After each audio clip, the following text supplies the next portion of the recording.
Hello friends, welcome back. हम लोग जो कंटिन्यू कर रहे हैं बिहार करंट अफेयर्स का एमसीक्यू, उसका ये नेक्स्ट सीरीज है। तो मोस्ट ऑफ द पार्ट तो हो चुका है, थोड़ा सा और बचा हुआ है, तो उसको करेंगे। इससे पहले हम लोग ऑलरेडी विवाद पनोरमा से हिस्ट्री कर चुके हैं, ज्योग्राफी कर चुके हैं, बिहार का जो स्पेशल है, उसके बाद स्पीडी से पूरा का पूरा करंट अफेयर्स कर चुके हैं बिहार का। उसके बाद समरी जो हम लोगों ने दिया था वो भी बहुत इंपॉर्टेंट है एग्जामिनेशन पॉइंट ऑफ व्यू से। तो ये सारा का सारा वीडियो जरूर चेकआउट कीजिएगा। बिहार के आर्थिक सर्वेक्षण और बिहार के बजट पे भी ऑलरेडी वीडियो बना हुआ है। तो बहुत कम टाइम है, इसलिए कोई भी चीज़ छूटना नहीं चाहिए। और ये वस्तुनिष्ठ प्रश्न का जो ये सीरीज़ है ना, ये स्पर्धा बुक से है। ये इसके पहले हम लोग ऑलरेडी डिटेल में करंट अफेयर्स कर चुके हैं बिहार का। तो ये वस्तुनिष्ठ प्रश्न मैं देखा बुक तो मुझे बहुत अच्छा लगा था। तो ये सारा क्वेश्चन उसी जो डिटेल हम लोग किए हैं उसी डिटेल पे आधारित ये क्वेश्चन है। और ये क्वेश्चन के जरिए ये करंट अफेयर्स को बताएगा, साथ ही साथ कुछ एक्सप्लेनेशन है। तो जो चीज़ छूट गया है या फिर नया एवेन्यू जनरेट कर देता है ये क्वेश्चन बनाने का। तो इसलिए ये मुझे बहुत अच्छा लगा था और रिस्पॉन्स भी बहुत अच्छा आ रहा है आप लोग का। तो ये हम लोग यहाँ तक कर चुके थे, अब इसके आगे हम लोग करेंगे। तो बहुत ही इंपॉर्टेंट ये बुक है, तो इसका भी कोई क्वेश्चन छूट के नहीं जाए, क्योंकि 30 से 35 क्वेश्चन करंट अफेयर से आना है बिहार से। बिहार के करंट अफेयर से 30 क्वेश्चन 25 क्वेश्चन के आसपास करंट से ही रहता है। उसके बाद हिस्ट्री, ज्योग्राफी, ये सारा कुछ मिला के रहता है। तो बिहार का करंट अफेयर्स बहुत इंपॉर्टेंट रोल प्ले करता है सिलेक्शन में। वैसे भी कट ऑफ ऊपर जा रहा है, तो हम कोई चांस नहीं ले सकते हैं, इसलिए हम लोग कोई कसर नहीं छोड़ने वाले हैं। इसलिए लगातार बने रहिए। चलिए शुरू करते हैं। इसके पहले तक का हम लोग वीडियो कल कर चुके हैं और ये अब यहाँ से हम लोग शुरू करते हैं। नवीनतम नियुक्तियां। पटना हाईकोर्ट के न्यायाधीश न्यायमूर्ति के रूप में किसे नियुक्त किया गया है? तो संजीव कुमार शर्मा को नियुक्त किया गया। राजस्थान हाईकोर्ट से स्थानांतरित होकर पटना हाईकोर्ट आए न्यायाधीश न्यायमूर्ति संजीव कुमार शर्मा ने 1 जनवरी 2022 को पद एवं गोपनीयता की शपथ ली थी। ये पहले कहाँ थे, ये भी एक सवाल है कि पटना के जो नए न्यायाधीश न्यायमूर्ति राजीव कुमार शर्मा जो हैं वो पहले कहाँ पे, किस हाईकोर्ट में थे? तो ये राजस्थान में थे। ठीक है, नेक्स्ट क्वेश्चन आ जाता है। राज्य के नए मुख्य सचिव अमीर सुबहानी ने 31 दिसंबर 2021 को पदभार ग्रहण किया। निवर्तमान मुख्य सचिव त्रिपुरारी शरण ने उन्हें पदभार सौंपा। तो ये जो नया क्वेश्चन है, एक्चुअली मैंने इसका आंसर ही पढ़ दिया।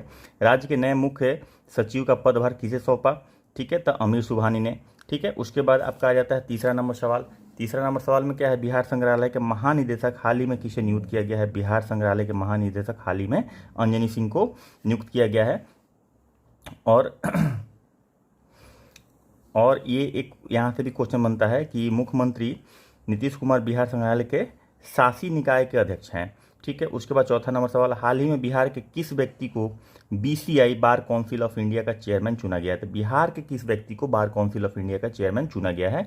तो मनन कुमार मिश्रा को बार काउंसिल ऑफ इंडिया का चेयरमैन चुना गया है। वर्ष 2012 के प्रथम बार बिहार काउंसिल ऑफ इंडिया के चेयरमैन बने मनन कुमार मिश्रा रिकॉर्ड 36 बार इस बार चयनित हुए हैं। तो कितनी बार? ये 6ठी बार है। ठीक है, उसके बाद हाल ही में बिहार राज्य का मुख्य सचिव किसे बनाया गया? तो अमीर सुबहानी को बनाया गया। इसके पहले भी ये सवाल आ चुका है, तो ये अपडेट रहना है। बिहार की सबसे कम उम्र की मुखिया अनुष्का किस जिले की हैं? तो वो शिवहर जिले की हैं। ध्यान रखना है कि जो भी इंपॉर्टेंट सवाल है बिहार से करंट अफेयर से, इससे सारा का सारा कवर होगा, इसलिए कोई भी एमसीक्यू छोड़ के नहीं जाना है। जब हम डिटेल पढ़ चुके हैं तो एमसीक्यू ज़्यादा इंपॉर्टेंट हो जाता है। पहले डिटेल पढ़े और उसके बाद एमसीक्यू बहुत ज़्यादा इंपॉर्टेंट हो जाता है। बार बार डिटेल पढ़ने से आपका टाइम ज़्यादा जाएगा। एमसीक्यू के फॉर्मेट में देखिएगा तो आपको क्वेश्चन का अंदाजा लगेगा कि क्वेश्चन किस तरह से फ्रेम किया जा सकता है। ठीक है, तो ये आपके पंचायत चुनाव में महज 21 वर्ष की उम्र में शिवहर जिले के कुसहर पंचायत की अनुष्का 287 वोटों से जीतकर सबसे कम उम्र की मुखिया बन गई। ठीक है, तो ये इंपॉर्टेंट है कि वो शिवहर जिले की हैं। तो इसलिए मैं बोलता हूँ कि जो लोग सब्सक्राइब नहीं किए सब्सक्राइब कर दीजिएगा, और वीडियो पसंद आ रहा हो तो लाइक जरूर कीजिएगा। ठीक है, चलिए आगे चलते हैं। राजस्थान पुलिस के पहली महानिदेशक बनी नीना सिंह बिहार के किस जिले की हैं? पहली महानिदेशक दरभंगा की है। बिहार के दरभंगा जिले के घनश्यामपुर प्रखंड के गनौल पंचायत की नीना सिंह राजस्थान पुलिस में पहली डीजी बनी है। नीना सीबीआई के 6 सालों तक विभिन्न पदों पर थी। राजस्थान में पहली महिला डीजी बनने वाली नीना सिंह 1989 बैच की आईपीएस अधिकारी हैं।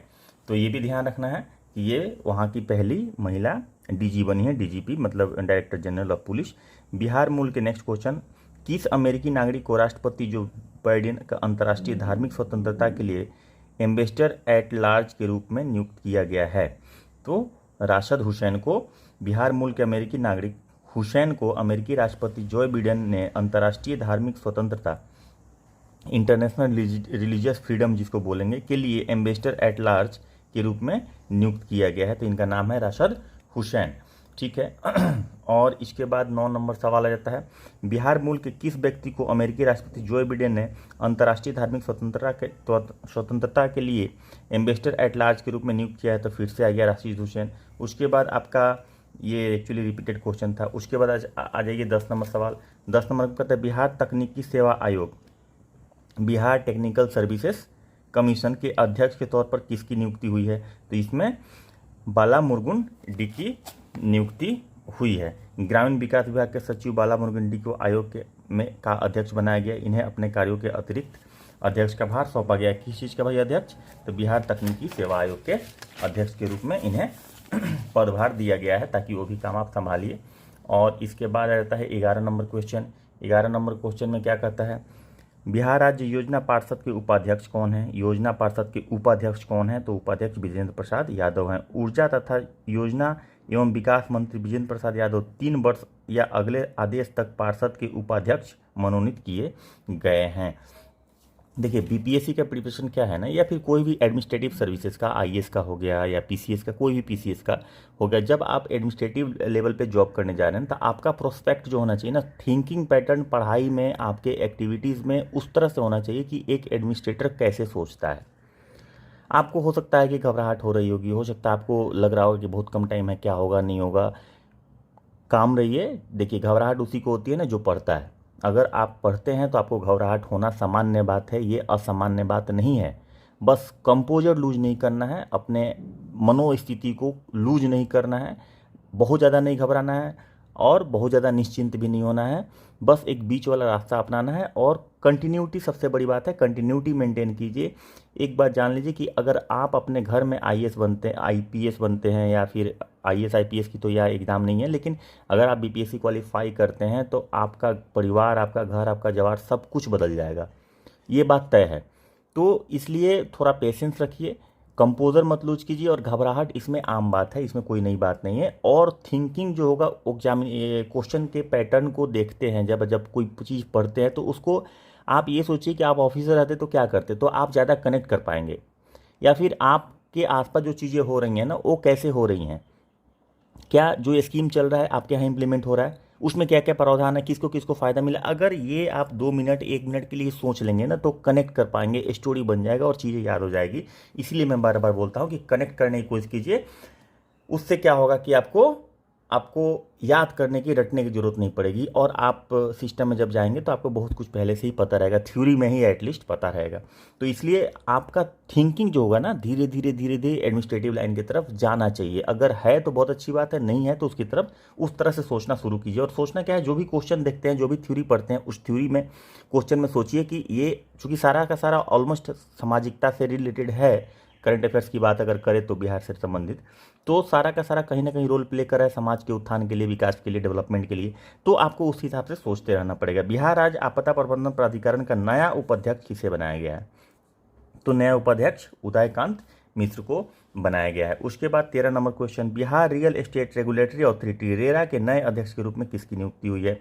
तो नवीन वर्मा की नियुक्ति हुई है। रेरा का फुल फॉर्म याद रखिएगा, रियल एस्टेट रेगुलेटरी अथॉरिटी होता है। उसके बाद बिहार के मुख्यमंत्री नीतीश कुमार का प्रधान सचिव किसे नियुक्त किया गया है? तो प्रधान सचिव दीपक कुमार को नियुक्त किया गया है। उसके बाद 15 नंबर सवाल, बिहार के निम्नलिखित में से किसे अंतर्राष्ट्रीय शांति ब्यूरो बर्लिन के सदस्य के रूप में चुना गया है? तो अजीत सिंह को। हाल ही में अजीत सिंह को अंतर्राष्ट्रीय शांति ब्यूरो के सदस्य के रूप में चुना गया है। अंतर्राष्ट्रीय शांति ब्यूरो बर्लिन में स्थित है। इंटरनेशनल पीस ब्यूरो जो है वो बर्लिन में स्थित है। ठीक है, यहाँ पे आपको लग रहा होगा थोड़ा मैं फास्ट चल रहा हूँ, तो हाँ मैं फास्ट चल रहा हूँ क्योंकि ऑलरेडी हम लोग ये सारा का सारा करंट अफेयर्स स्पीडी में कर चुके हैं पिछले सीरीज़ में। तो यहाँ पे एमसीक्यू कर रहे हैं, तो हमारा ये पर्पस है कि ज़्यादा से ज़्यादा क्वेश्चन आप प्रैक्टिस यहाँ पे कर लें। डिटेल पढ़ने के लिए वहाँ पे है, और साथ ही साथ यहाँ पे जो एक्सप्लेनेशन है उसमें तो हम लोग थोड़ा वो डिटेलिंग कर ही ले रहे हैं, तो इसलिए हम थोड़ा फास्ट चल रहे हैं। थोड़ा सा आप भी स्पीड में चलिए और थोड़ा फोकस रखिए। MR नायक को बिहार के पहले डैश के रूप में नियुक्त किया गया है, तो पहले IG यातायात के रूप में नियुक्त किया गया है। उसके बाद 17 नंबर, निम्नलिखित में से किसे बिहार का नया महालेखाकार नियुक्त किया गया है? तो महालेखाकार रामावतार शर्मा को नियुक्त किया गया है। भारतीय लेखा परीक्षा और लेखा सेवा के 3 बैच के अधिकारी हैं, उन्होंने प्रवीण कुमार सिंह की जगह ली। इसके पहले कौन थे महालेखाकार बिहार में? तो प्रवीण कुमार सिंह थे। तो कभी कभी ऐसे भी सवाल पूछ देता है कि रामावतार शर्मा ने बिहार में महालेखाकार बनाए गए, उन्होंने किसको रिप्लेस किया? तो उन्होंने प्रवीण कुमार सिन्हा को रिप्लेस किया। ये भी इस तरह से भी सवाल पूछता है, उल्टा, इसको उल्टा सवाल बोलते हैं। और अच्छा, नेक्स्ट क्वेश्चन, हाल ही में नशा मुक्ति का ब्रांड एम्बेसडर किसे बनाया गया? नशा मुक्ति का ब्रांड एम्बेसडर ज्योति कुमारी को बनाया गया है। समाज कल्याण विभाग के सामाजिक सुरक्षा निदेशक दयानिधि पांडे ने ज्योति कुमारी को नशा मुक्ति का ब्रांड एम्बेसडर बनाने का ऐलान किया है। ये किस विभाग ने ऐसा ऐलान किया है, ये भी सवाल बनता है। समाज कल्याण विभाग, याद रखेंगे, कभी कभी डिपार्टमेंट भी पूछता है कि नशा मुक्ति अभियान जो है वो किस डिपार्टमेंट के द्वारा चलाया जा रहा है, या कौन सा डिपार्टमेंट है जिन्होंने ज्योति कुमारी को नशा मुक्ति अभियान का ब्रांड एम्बेसडर बनाया है? तो ये समाज कल्याण विभाग, ये समाज कल्याण विभाग ने किया है। उसके बाद 19 नंबर, जेडीयू का राष्ट्रीय अध्यक्ष हाल ही में किसे चुना गया है? तो जेडीयू का राष्ट्रीय अध्यक्ष आरसीपी सिंह को चुना गया है। उसके बाद आपका 20 नंबर सवाल, हाल ही में बिहार विधानसभा का उपाध्यक्ष किसे बनाया गया है? तो बिहार विधानसभा का उपाध्यक्ष महेश्वर हजारी को बनाया गया है। तो विधानसभा के अध्यक्ष महेश्वर हजारी को उपाध्यक्ष बनाया गया है। ठीक है, तो अध्यक्ष कौन है विधानसभा के? बिहार के विधानसभा के अध्यक्ष कौन है? अभी विजय कुमार सिन्हा है। आप लोग को पता ही होगा, नहीं पता होगा तो पिछला वीडियो देख लीजिएगा, उसमें डिस्कशन हुआ है। हाल ही में विधि आयोग का अध्यक्ष किसे चुना गया है? विधि आयोग का अध्यक्ष अंजना मिश्रा को चुना गया है। हाईकोर्ट के रिटायर्ड जज हैं अंजना मिश्रा, राज्य विधि आयोग के अध्यक्ष इनको बनाया गया है। उसके बाद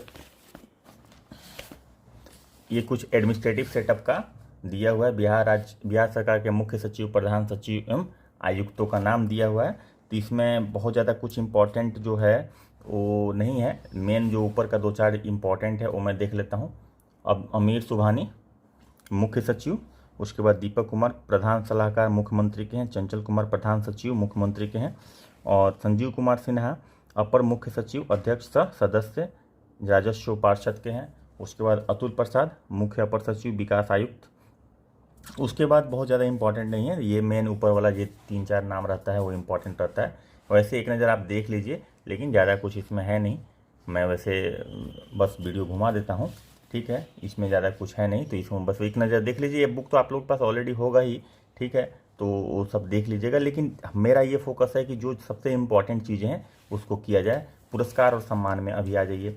पुरस्कार और सम्मान, राज्य का सर्वोच्च शिक्षा पुरस्कार 2021 में किसे चिकित्सक को दिया गया? राज्य का सर्वोच्च शिक्षा पुरस्कार 2021 में किसे दिया गया? तो ये डॉक्टर शंकर नाथ झा को दिया गया। राज्य का सर्वोच्च मौलाना अबुल कलाम शिक्षा पुरस्कार जो है, बिहार राज्य का सर्वोच्च शिक्षा पुरस्कार कौन है ये भी पूछता है, तो याद रखेंगे मौलाना अबुल कलाम आज़ाद है। चिकित्सक डॉक्टर शंकर नाथ झा को दिया गया। दूसरा सवाल, बिहार की कितनी विभूतियों को वर्ष 2022 में पद्मश्री से सम्मानित किया गया? तो पद्मश्री मिलने वाले 2 लोग हैं बिहार से, ठीक है, जिनको पद्मश्री 2022 में मिला। तो वर्ष 2022 में आचार्य चंदना जी सामाजिक कार्य के लिए और शैवाल गुप्ता मरणोपरांत साहित्य और शिक्षा को पद्मश्री सम्मान मिला। उसके बाद 3 नंबर सवाल, हाल ही में बिहार विभूति सम्मान से किसे सम्मानित किया गया? तो रोहित कुमार को बिहार विभूति सम्मान से सम्मानित किया गया। मीडिया ट्रेंड्स के संस्थापक रोहित कुमार को बिहार उद्यमिता सम्मेलन 2021 में बिहार विभूति सम्मान से सम्मानित किया गया। उसके बाद हाल ही में, नेक्स्ट क्वेश्चन 4 नंबर, हाल ही में बिहार के किस बाल वैज्ञानिकों का चयन इंस्पायर अवार्ड मानक के लिए हुआ है? तो इसमें ई हो जाएगा क्योंकि एक से अधिक इसमें है। हाल ही में बिहार के बाल वैज्ञानिक सूरज प्रताप को ऑटोमेटिक टॉयलेट क्लीनर तथा स्मार्ट की फॉर वेलिक्स के लिए प्रिया का चयन इंस्पायर अवार्ड मानक प्रतियोगिता 2020-21 के लिए 2022 के लिए किया गया है। तो इसमें प्रिया कुमारी और सूरज प्रताप ये दोनों का नाम है, इसलिए इसका आंसर ई हो जाएगा। इसके बाद जो सवाल आता है 5 नंबर, ये देखिए, लगातार पढ़ते जाइए, कोई कसर नहीं छोड़ना है और एकदम जीत आपकी है। हाल ही में किस युवा को वैज्ञानिक पुरस्कार 2021 से सम्मानित किया गया? तो ओम प्रकाश गुजेला को बख्तियारपुर के अभियंत्रण महाविद्यालय से इलेक्ट्रॉनिक एंड टेलीकम्युनिकेशन विभाग के सहायक प्राध्यापक ओम प्रकाश गुजेला को बीडी गुड प्रोफेशनल एसोसिएशन द्वारा युवा वैज्ञानिक पुरस्कार से सम्मानित किया गया। तो ये बख्तियारपुर इंजीनियरिंग कॉलेज के असिस्टेंट प्रोफेसर हैं। उसके बाद आप ना जाइए नेक्स्ट क्वेश्चन 7 नंबर नहीं 6 नंबर छूट नहीं जाए। इंडिया स्टार अवार्ड 2020 के लिए किस युवा का चयन हुआ है? तो संजीव कुमार का। हाजीपुर के निवासी राष्ट्रपति पुरस्कार से सम्मानित युवा किसान संजीव कुमार का कृषि के में नवाचार हेतु इंडिया स्टार अवार्ड 2020 के लिए सम्मानित किया गया है। ऑलरेडी इनको राष्ट्रपति पुरस्कार मिल चुका है और ये किसान हैं, युवा किसान संजीव कुमार हैं। ठीक है, उसके आगे चलिए नेक्स्ट क्वेश्चन। हाल ही में बिहार के कौन सा जिला को देश स्तर पर नेशनल वाटर अवार्ड 2020 मिला है? तो इसमें आप कहा जाएगा पूर्वी चंपारण। तीसरा नेशनल वाटर अवार्ड 2020 में पूर्वी जोन में बिहार के पूर्वी चंपारण जिले को पहला स्थान मिला है तथा पूर्वी जोन में वेस्ट विलेज पंचायत श्रेणी में गया का तेल्हाड़ी पंचायत जो गया डिस्ट्रिक्ट में है उसका प्रथम स्थान मिला है। तो अगर गांव की बात करें तो तेल्हाड़ी पंचायत के गांव जो है तेल्हाड़ी जो पंचायत है उसको प्रथम स्थान मिला है इसमें। उसके बाद आप आ जाइए 8 नंबर क्वेश्चन। हाल ही में बिहार श्री सम्मान किसे मिला है? बिहार श्री सम्मान तो डॉक्टर मुकुल कुमार सिंह को मिला है। कोरोना काल में स्वास्थ्य क्षेत्र में उत्कृष्ट कार्य हेतु सिवान जिले के हरनाथपुर गांव के निवासी डॉक्टर मुकुल कुमार सिंह को बिहार श्री सम्मान मिला है। तो हरनाथपुर गांव के निवासी हैं ये, सिवान जिले के रहने वाले हैं और कोरोना काल में उत्कृष्ट योगदान देने के लिए इनको बिहार श्री सम्मान से सम्मानित किया गया है। 9 नंबर सवाल। हाल ही में मिथिला रत्न पुरस्कार से किसे सम्मानित किया गया? तो श्री कृष्ण कुमार ठाकुर को सम्मानित किया गया। समस्तीपुर के कृष्ण कुमार ठाकुर को अयोध्या में आयोजित मैथिली सम्मेलन में संगीत एवं कला के क्षेत्र में उत्कृष्ट योगदान के लिए मिथिला रत्न से सम्मानित किया गया।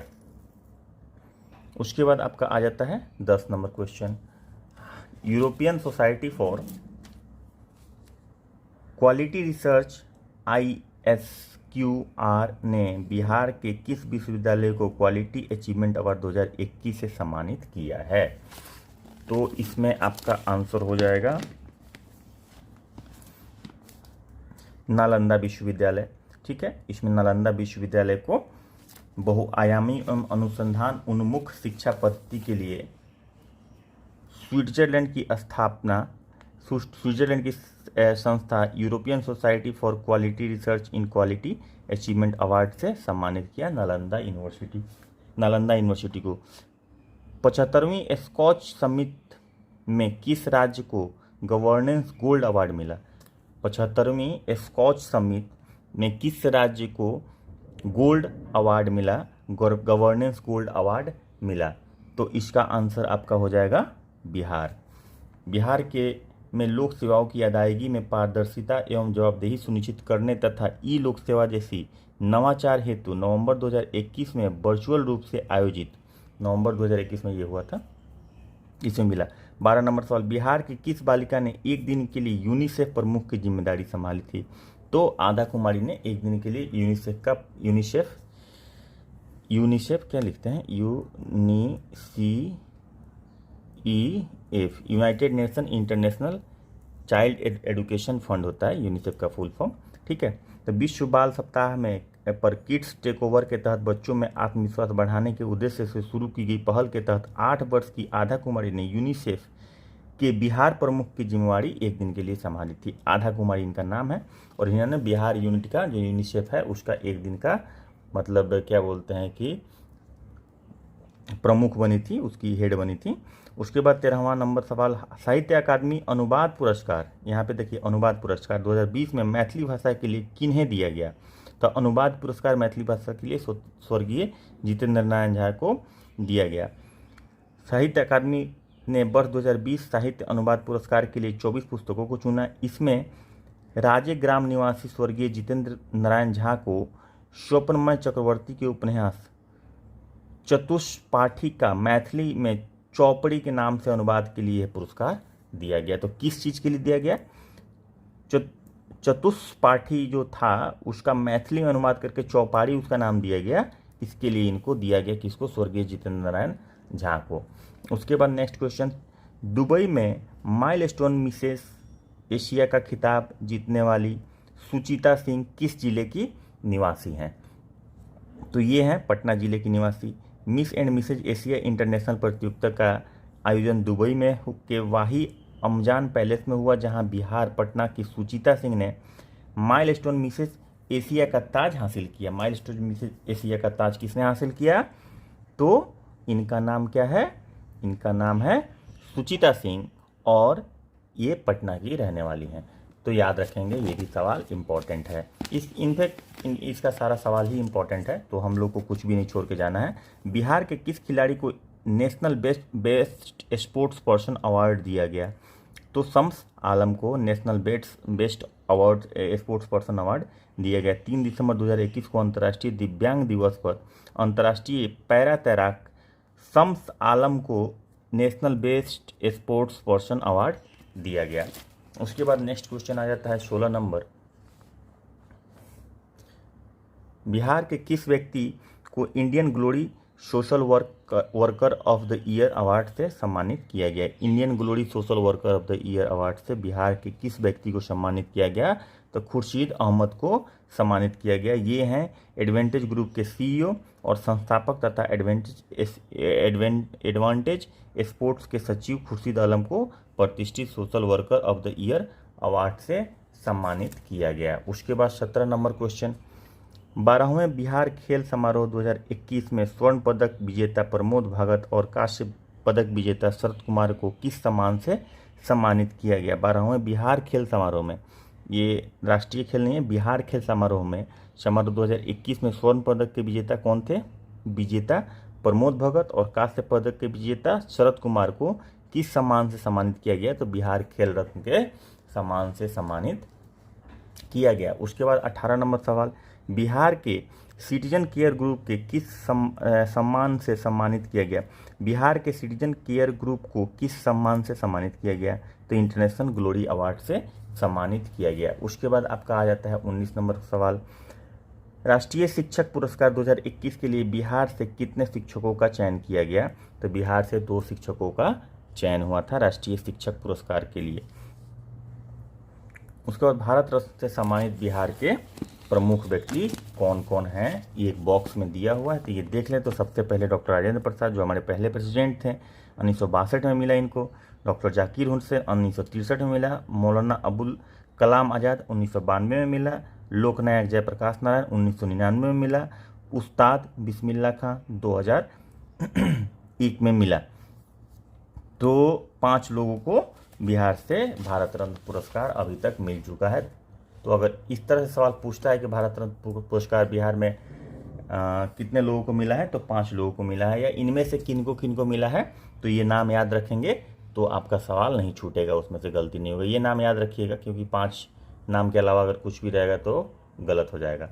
चलिए 20 नंबर सवाल। बिहार के किस गायक को पंडित घरारंग शिरोमणि सम्मान से सम्मानित किया गया?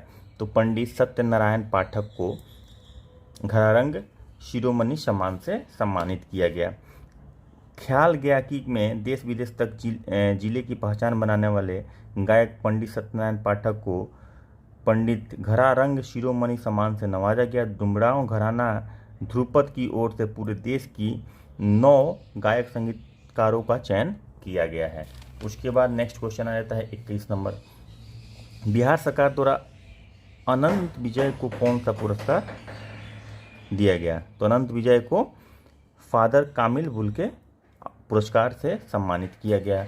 उसके बाद आप आ जाइए 22 नंबर क्वेश्चन। जल को संरक्षित कर खेती और पशुपालन के लिए चारे का उत्पादन करने के लिए भारत सरकार द्वारा वंदना कुमारी को किस पुरस्कार से सम्मानित किया गया है?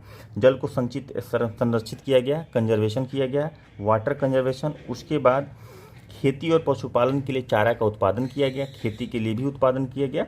तो इसके लिए वंदना कुमारी को किस पुरस्कार से सम्मानित किया गया? तो वंदना कुमारी को पंडित दीनदयाल उपाध्याय अंत्योदय कृषि पुरस्कार से सम्मानित किया गया। किसको किया गया? अंत्योदय कृषि पुरस्कार से तो वंदना कुमारी को किया गया। उसके बाद इसका एक्सप्लेनेशन थोड़ा देख लेते हैं। बांका के कटोरिया के मेघा गांव की प्रगतिशील किसान वंदना कुमार वंदना कुमारी, यहाँ पे कुमार दिया हुआ है, कुमारी को जल संरक्षण कर सब्जियों और पशुओं के लिए हरे चारे का उत्पादन में नवाचार हेतु पंडित दीनदयाल उपाध्याय अंत्योदय कृषि पुरस्कार 2020 से के राष्ट्रीय पुरस्कार से सम्मानित किया गया। तो ये एक बड़ा अचीवमेंट है कि जो लोग जिस फील्ड में भी काम कर रहे हैं, अगर आप अच्छा करते हैं, किसी फील्ड में आप काम कर रहे हैं, आज वो फील्ड बैरियर नहीं है कि इस फील्ड में करेंगे तो आप फेमस होंगे, आपका नाम होगा। आप किसी भी फील्ड में काम कर रहे हैं तो आप फेमस हो सकते हैं, आपका नाम हो सकता है। ठीक है, बस काम करते रहिए, मेहनत करते रहिए। आप अगर तैयारी करते हैं उसी प्रकार तैयारी भी करते रहिए, कंसिस्टेंसी मेंटेन कीजिए, कुछ भी छोड़िए मत, पढ़ के जाइए, अच्छे से समझ के जाइए, तो सफलता पक्का मिलेगी, इसमें कहीं पे कोई डाउट नहीं है। 23 नंबर सवाल, बिहार के किस व्यक्ति को शिक्षा विकास के लिए प्रतिष्ठित येदान पुरस्कार 2021 से सम्मानित किया गया था? शिक्षा विकास के लिए डॉक्टर शिल्पी किरण, डॉक्टर पिंकी प्रसाद, डॉक्टर उर्वशी सिन्हा, डॉक्टर रुक्मणी बनर्जी को सम्मानित किया गया। डॉक्टर रुक्मणी बनर्जी को सम्मानित किया गया। उसके बाद आपका आ जाता है 24 नंबर सवाल। 24 नंबर सवाल में देखिए क्या है, बिहार के किस व्यक्ति को साराभाई अध्यापक वैज्ञानिक राष्ट्रीय मानक पुरस्कार 2021 प्रदान किया गया? तो ये आपका आनंद कुमार को प्रदान किया गया। आनंद कुमार जो मैथमेटिक्स के टीचर हैं, सुपर 30 जो चलाते हैं, उनको ये प्रदान किया गया। उसके बाद बिहार के किस शिक्षक ने वैश्विक शिक्षा पुरस्कार के लिए शीर्ष 50 शिक्षकों में जगह बनाई? तो इसमें सत्यम मिश्रा ने जगह बनाई है। बिहार भागलपुर के गणित के शिक्षक सत्यम मिश्रा और आंध्र प्रदेश हैदराबाद के सामाजिक अध्ययन, अंग्रेजी और गणित की शिक्षिका मेघना मसूनुरी ने नए साल के 10 लाख अमेरिकी डॉलर के वैश्विक शिक्षा पुरस्कार के लिए शीर्ष 50 शिक्षकों में जगह बनाई है। तो 10 लाख मतलब लगभग 7.36 करोड़ के आसपास हो रहा है।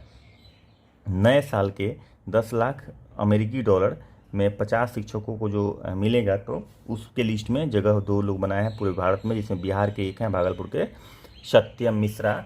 बोल तो रहे हैं किसी भी फील्ड में अगर अच्छा करेंगे, चाहे वो पढ़ाना हो, चाहे वो पढ़ाई खुद का हो, चाहे आप खेती कर रहे हैं, चाहे आप सब्जी ही उगा रहे हैं, सब्जी बेच रहे हैं, चाहे आप कोई भी काम कर रहे हैं, किसी भी फील्ड में कर रहे हैं, मन लगा के कीजिए, मेहनत से कीजिए, सफलता और फेम, नेम और फेम जो दोनों है ना, दोनों का दोनों आपके साथ आएगा। शर्त सिर्फ ये है कि कंसिस्टेंसी नहीं छूटनी चाहिए, और जो आप काम कर रहे हैं उसमें पूरे मन से कीजिए। किसी भी बात का ये नहीं रहना चाहिए कि नहीं ये काम छोटा है, ये काम बड़ा है। चोरी और बेईमानी छोड़ के दुनिया का सारा काम जो ईमानदारी से किया जा सकता है, सारा का सारा काम सही है, और हर जगह फेमस होने का स्कोप है, हर जगह पैसे का स्कोप है। तो जब आप कामयाब होते हैं तो पैसा तो अपने आप आता है। ठीक है, इसलिए मेहनत करने में कोई कसर नहीं छोड़ना है, लगातार लगे रहिए। एसएससी का ही फॉर्म आ गया है, उन सब फॉर्म को भी डालना है। ऐसा नहीं कि हम बीपीएससी का तैयारी करते हैं तो आयोग का फॉर्म नहीं डालेंगे, हम डालेंगे। चॉइसेस हमारे पास रहेगा, हम जाएंगे वहाँ पे एग्ज़ाम देंगे, उसके बाद ही एग्ज़ाम होगा। ये सारा का सारा मटेरियल उसमें काम आने वाला है, इसलिए वो भी फॉर्म आप लोग ज़रूर डालिएगा। और कभी भी हार नहीं मानना है। ये आदमी देखिए, हार नाम का कोई शब्द ही नहीं होता है। या तो आदमी जीतता है और नहीं तो सीखता है। हारता वारता कुछ नहीं है, हारता वो है जो छोड़ देता है। तो छोड़ना तो है नहीं, निकालना है, इसलिए हार नहीं मानना है। नेक्स्ट क्वेश्चन आइए, पटना के गांधी मैदान में 75वें स्वतंत्रता दिवस के अवसर पर आयोजित समारोह के प्रदर्शनी झांकियों में प्रथम पुरस्कार किसे मिला? इस तरह का सवाल पूछ देता है बीपीएससी, तो ध्यान रखेंगे। बिहार शिक्षा परियोजना को प्रथम पुरस्कार मिला। उसके बाद आप देख लीजिए, बिहार शिक्षा परियोजना परिषद की झांकी पढ़ेगी बेटी बढ़ेगा बिहार और आत्म सुरक्षा के तहत कराटे का प्रदर्शन किया गया, जिसे कराटे का पहला स्थान मिला था। ठीक है, तो उसमें क्या, उसका झांकी का क्या नाम था, मतलब जो थीम था वो क्या था? पढ़ेगी बेटी बढ़ेगा बिहार। कितना सुंदर स्लोगन है। और बिहार की बेटियां तो कर रही भी नाम, और इतना सारा आरक्षण ही मिल रहा है, उसका भी फ़ायदा उठा रही हैं। प्लस खुद इतनी टैलेंटेड है, इतनी मेहनती हैं कि हर जगह झंडा गा रही है भाई। हर जगह आप इंटरनेशनल फ्रंट पे देख लीजिए, डिफेंस में देख लीजिए, पहली पायलट जो बनी, फाइटर चलाने वाली पायलट, वो लड़की थी। कहाँ की थी? बिहार की थी। इनफैक्ट पूरे इंडिया ही कर रही है, लेकिन बिहार की ज़्यादा कर रही है। बहुत जुझारू होते हैं ना बिहार के लोग, तो हम लोग बहुत जुझारू होते हैं, और लड़कियों को अपॉर्चुनिटी मिला है तो खुल के काम कर रही है, हर फील्ड में मेहनत कर रही है, हर फील्ड में। चाहे वो स्पोर्ट्स में देख लीजिए, बहुत सारा क्वेश्चन हम लोग देखे, स्पोर्ट्स में झंडा गा रही है, डिफेंस में झंडा गा रही है, एडमिनिस्ट्रेशन में झंडा गा रही है, बिजनेस में झंडा गा रही है, पॉलिटिक्स में झंडा गा रही है। कहाँ नहीं है, हर जगह है। इसलिए ये स्लोगन मुझे बहुत अच्छा लगा, पढ़ेगी बेटी बढ़ेगा बिहार। बिहार तो बढ़ ही रहा है बेटियों के बेटियों के पढ़ने की वजह से। चलिए, नाम रोशन हो रहा है बिहार का, तो वैसे ही नाम रोशन करना है।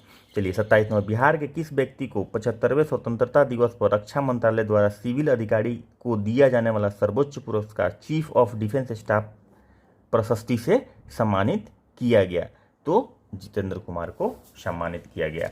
उसके बाद नेक्स्ट क्वेश्चन आ जाता है आपका, किस लेखक को मैथिली भाषा का साहित्य अकादमी अवार्ड 2020 मिला? किस लेखक को मिला? तो कमलकांत झा को मैथिली भाषा का साहित्य अकादमी अवार्ड 2020 मिला। और ये अवार्ड देख लेते हैं थोड़ा डिटेल में। कमलकांत झा को मिला, उन्हें छा रसूल छी नामक पुस्तक के लिए पुरस्कृत किया गया। ये नाम याद रखिएगा, गाछ रूसल छी माने पेड़ रूठ गया है। मुझे जो समझ में आ रहा है हिंदी में ये हुआ, गाछ मतलब पेड़ होता है, भोजपुरी में भी बोलते हैं ना गाछ, और रूसल मतलब रूस गया है टाइप से, तो रूसल छी मतलब रूठ गया है, तो गाछ रूसल छी, ठीक है ना। उसके बाद 29 नंबर सवाल, बिहार के किस लेखक को उर्दू भाषा का साहित्य अकादमी अवार्ड? ये सारा का सारा हम लोग स्पीड में डिस्कस कर चुके हैं, ठीक है। तो इसमें आपका हुसैन उल हक को मिला है, हुसैन उल हक को मिला है, और ये उपन्यास है अमावस में ख्वाब। उसके बाद 30 नंबर, निम्नलिखित में से किसे भारत सरकार द्वारा 2021 में पद्म भूषण से सम्मानित किया गया? तो रामविलास पासवान को सम्मानित किया गया मरणोपरांत। उसके बाद आपका, हाल ही में बिहार के किस व्यक्ति को महावीर पुरस्कार से सम्मानित किया गया? तो महावीर पुरस्कार से भी सम्मानित किया गया था आनंद कुमार को, और साराभाई अध्यापक वैज्ञानिक राष्ट्रीय मानव पुरस्कार जो इसके थोड़ा देर पहले हम लोग डिस्कस किए थे, उसको भी उस पुरस्कार से भी सम्मानित किया गया था आनंद कुमार को। और ये सब भी हम लोग एसपीडी में ऑलरेडी डिस्कस कर चुके हैं डिटेल में, जो कि यहाँ पे एमसीक्यू कर रहे हैं। इसलिए एक कदम लगातार लगे रहना है, जिस फील्ड में आप मेहनत करेंगे उसी फील्ड में सफलता मिलेगा। कभी भी फील्ड बार बार मत चेंज कीजिएगा। एक बात हमेशा याद रखिएगा कि फील्ड बार बार मत चेंज कीजिएगा। यहाँ सफल नहीं हो, एक बार ट्राई किए, दूसरी जगह चलिए। अपने इरादे नहीं बदलने हैं, तरीके बदला कीजिए, इरादे नहीं बदला कीजिए। अगर एक तरीके से सफल नहीं होते हैं तो हमें तो वही चाहिए, हम दूसरा तरीका अपनाएंगे। मतलब अगर हम मान लीजिए कि इस तरह से पढ़ रहे हैं तो नहीं हो रहा है, तो हम इस तरह से पढ़ेंगे तब होगा। लेकिन ऐसा नहीं कि ये नहीं पढ़ रहे हैं, नहीं हो रहा है हमारा बीपीएससी, तो छोड़ के कोई कहीं और लग गए, वहाँ नहीं हो रहा है तो कहीं और लग गए, तो वैसे लोगों का कुछ नहीं होता है। इसलिए लगे रहिए, अपने तरीके को बदलिए, इरादे को नहीं बदलना है, और सफलता निश्चित है। उसके बाद नेक्स्ट सवाल आ जाता है 32 नंबर, हाल ही में बिहार की किस महिला को राष्ट्रीय फ्लोरेंस नाइटिंगेल अवार्ड से सम्मानित किया गया? देखिए फिर से बिहार की किस महिला को राष्ट्रीय फ्लोरेंस नाइटिंगेल के अवार्ड से? रंजू कुमारी को, ठीक है, रंजू कुमारी को सम्मानित किया गया। इंडियन नर्सिंग काउंसिल 2020 के लिए सेवा के क्षेत्र में सबसे बड़ी सम्मान राष्ट्रीय फ्लोरेंस नाइटिंगेल, ये अवार्ड जो दिया जाता है नर्सिंग के क्षेत्र में दिया जाता है, से सम्मानित किया गया एनएम रंजू कुमारी को। उसके बाद मैथिली शरण गुप्त पुरस्कार से किसे सम्मानित किया गया?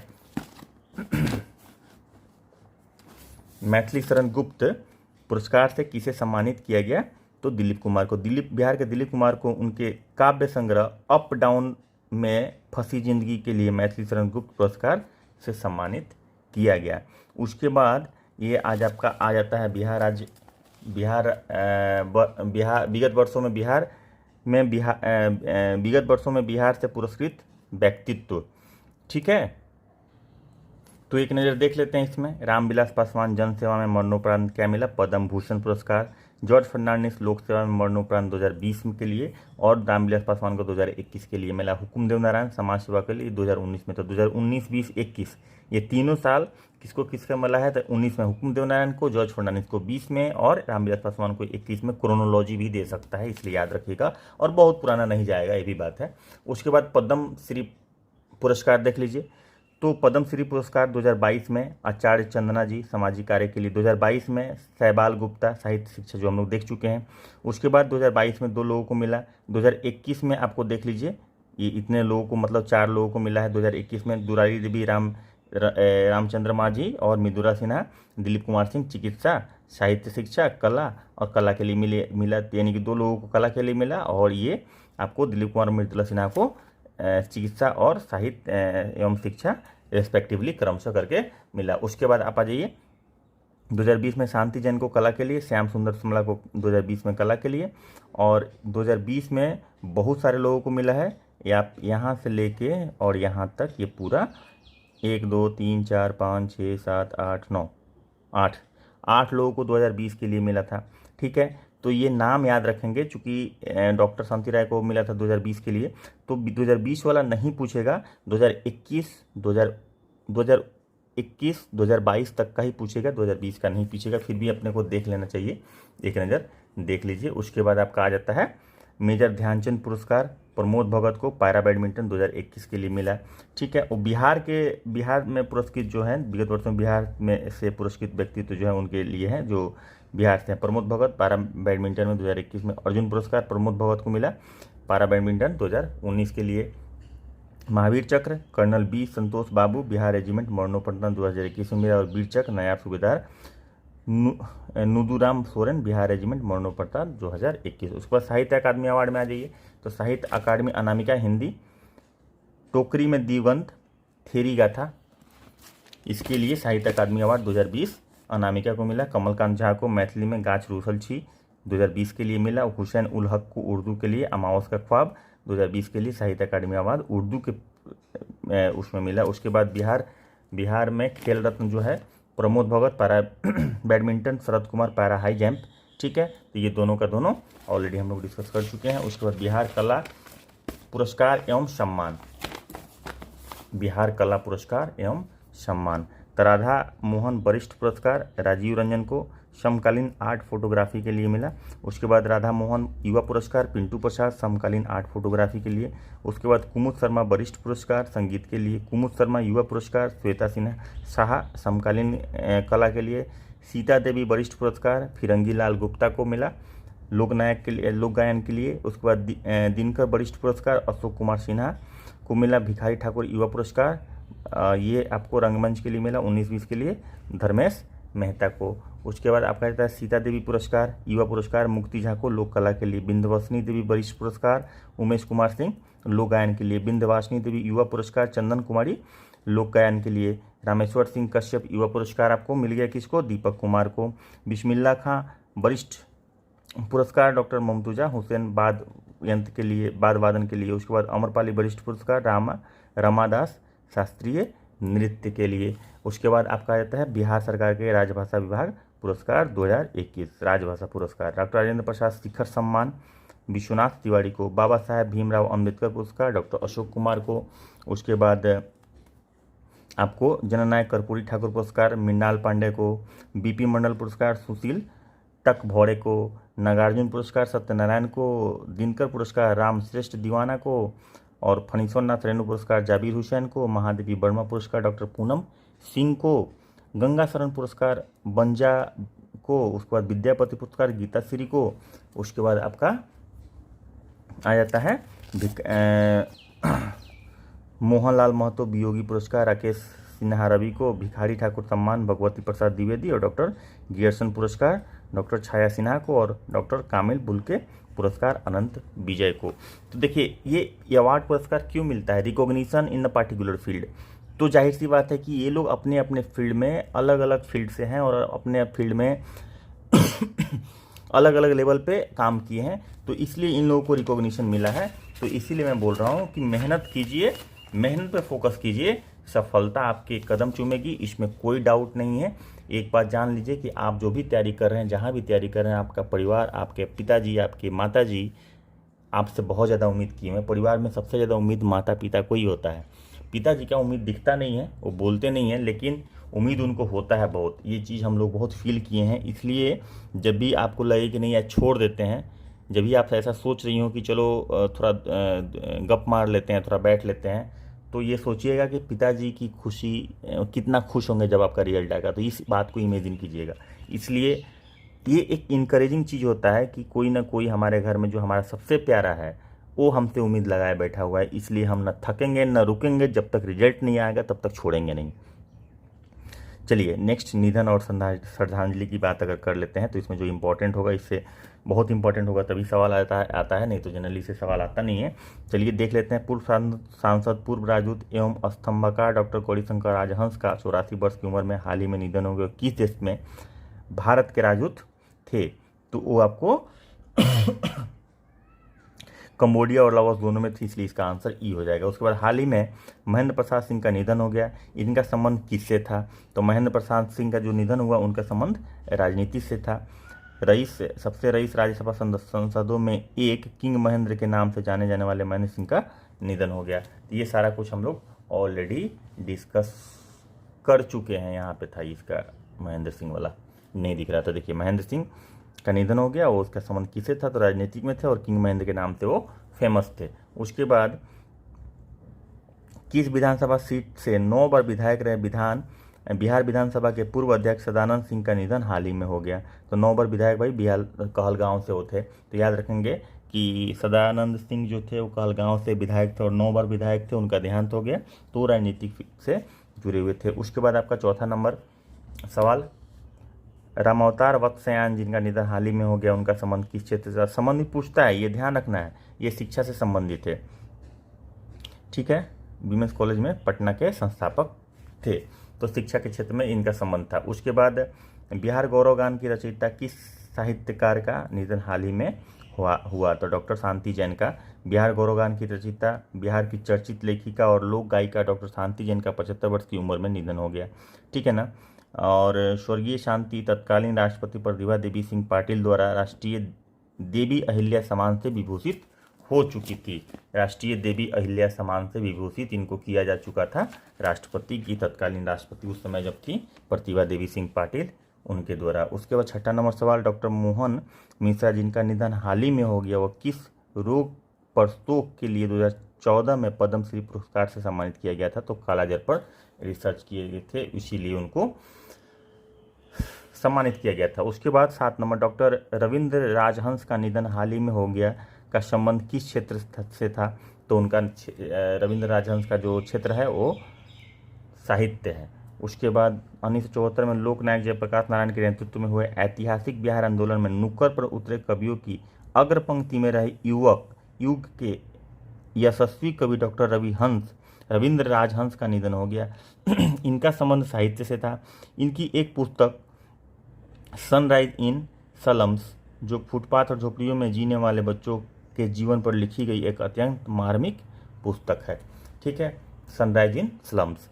तो डॉक्टर सहबाल गुप्ता किस क्षेत्र के प्रख्यात व्यक्ति थे? तो डॉक्टर सहबाल गुप्ता अर्थव्यवस्था के, शिक्षा के, इंजीनियरिंग के, अगर मेडिकल डाल देता तो मेडिकल भी हो सकता है, क्योंकि डॉक्टर लगा हुआ है तो कभी कभी आदमी कन्फ्यूज होता है। लेकिन एक बात ध्यान रखेंगे, पीएचडी होल्डर भी डॉक्टर की उपाधि रखते हैं, एक्चुअली उन्हीं की उपाधि होती है डॉक्टर की। एरोनॉटिकल वैज्ञानिक रहे बिहार के किस व्यक्ति का हाल ही में निधन हो गया? तो ये मानस बिहारी वर्मा का। तो ये निधन वाला खत्म हो गया। अभी चर्चित स्थल पे चलते हैं बिहार के, जो छोटा छोटा टॉपिक है उसको क्लियर करते हैं। उसके बाद करते करते इस बुक को ही कंप्लीट आज ख़त्म कर देंगे, क्योंकि इसके अलावा हम लोगों को जो रेगुलर करंट अफेयर्स है उसको भी पढ़ना है। और ये जो रेगुलर करंट अफेयर है बिहार का, राष्ट्रीय अंतर्राष्ट्रीय, पूरा का पूरा बिहार राष्ट्रीय अंतर्राष्ट्रीय सारा का सारा इसमें समय की है, सब कुछ है। देखिए ये Bihar BPSC PT CDPO BPSC, Bihar PCS तो है ही, बिहार एसएससी के लिए भी है ये। तो ये सारा का सारा कुछ इसमें कवर हो जाएगा। तो ये इसको भी हमें ख़त्म करना है, इसलिए इसको जल्दी ख़त्म करें। इसके साथ ही स्पर्धा का एसपीडी का भी हमें ख़त्म करना है। तो काम कम नहीं है, लेकिन ये है कि हम लोग विद इन टाइम पूरा कर लेंगे। इसलिए चलिए, हाल ही में राजगीर में उद्घाटित सबसे आधुनिक जूट सफारी कितने एकड़ भूमि पर निर्मित है? तो ये आपको 480 एकड़ भूमि पे निर्मित है। उसके बाद हाल ही में केंद्र द्वारा आमस दरभंगा एक्सप्रेसवे के दूसरे पैकेज हेतु कितने करोड़ रुपए की स्वीकृति? आमस दरभंगा जो एक्सप्रेसवे बन रहा है तो 1494.31 करोड़ रुपए की स्वीकृति मिली है। ये भारतमाला परियोजना का जो हम लोग देख चुके हैं पिछले वीडियो में, जो लोग नहीं देखे होंगे देख लीजिएगा। मैं बार बार इसीलिए बोलता हूँ सब्सक्राइब कर लीजिए और सारा का सारा वीडियो प्रॉपर देखिए, बिना स्किप किए हुए देखिए। क्योंकि क्या होता है कि हम यहाँ पे एक्सप्लेन नहीं करेंगे, निकल जाएंगे और आपको लगेगा कि सर ने तो एक्सप्लेन ही नहीं किया। भैया सर ने एक्सप्लेन कर दिया था, पहले वाले वीडियो में कर दिया था, तो यहाँ पर भी टाइम आप ही का जाएगा। तो मैं ये चाहता हूँ कि टाइम आपका बचे और आप उसका फोकस उस टाइम का यूज कहीं दूसरी जगह करें, दूसरे चीज़ों में। और 2-4 सवाल हम लोग एक्स्ट्रा पढ़ सकते हैं। इसीलिए मैं बोलता हूँ कि जो लोग सब्सक्राइब नहीं किए सब्सक्राइब कर लीजिए, ताकि आपको नोटिफिकेशन चला जाए और जैसे ही वीडियो जाए वीडियो को पूरा देख के कंप्लीट कर लीजिए, क्योंकि उसका जो वीडियो आएगा उसका नेक्स्ट पार्ट जो आएगा ना उस वीडियो से कहीं ना कहीं रिलेटेड रहता ही है। इसीलिए मैं बार बार बोलता हूँ। तो भारतमाला परियोजना के तहत बिहार के पहले एक्सप्रेसवे आमस दरभंगा एक्सप्रेसवे के दूसरे पैकेज शिवरामपुर से रामगढ़ रामनगर खंड 4 लेन को केंद्र सरकार ने मंजूरी दे दी है। जहानाबाद, नालंदा और पटना से गुजरने वाला NH 119D नई सड़क है, याद रखिएगा 119D, और इस पर 1494.31 करोड़ खर्च होंगे। किस नदी पर, नेक्स्ट क्वेश्चन, किस नदी पर बने रेल सह पुल श्री कृष्ण सेतु के पहुंच पथ का उद्घाटन हाल ही में मुख्यमंत्री और केंद्रीय मंत्री नितिन गडकरी ने किया था? तो गंगा नदी पर बना है सड़क पुल श्री कृष्ण सेतु के पहुंच पथ का उद्घाटन हाल ही में मुख्यमंत्री, पहुंच मतलब अप्रोच रोड का उद्घाटन। गंगा नदी पर बने रेल सह सड़क पुल श्री कृष्ण सेतु के पहुंच पथ का उद्घाटन 1 फरवरी 2022 को मुख्यमंत्री नीतीश कुमार और केंद्रीय मंत्री नितिन गडकरी ने किया। इसके साथ ही मुंगेर का बेगूसराय और खगड़िया जिले से सीधा सड़क संपर्क बहाल हो गया। किसके साथ ही? मुंगेर का बेगूसराय और खगड़िया जिले से डायरेक्ट कनेक्शन हो गया। ठीक है, इस पुल को बनने के बाद, अप्रोच रोड को उद्घाटन के बाद। उसके बाद गोरखपुर सिलीगुड़ी एक्सप्रेसवे पर कितना हिस्सा बिहार से होकर गुजरेगा? गोरखपुर सिलीगुड़ी एक्सप्रेसवे बन रहा है, उसमें कितना किलोमीटर बिहार से होके गुजरेगा? तो 416 किलोमीटर। सबसे लंबा पार्ट तो बिहार का ही होगा, बिहार क्रॉस करेगा उसके बाद वो घुस जाएगा वेस्ट बंगाल में। तो सबसे लंबा पार्ट यहाँ पे बिहार का ही होने वाला है।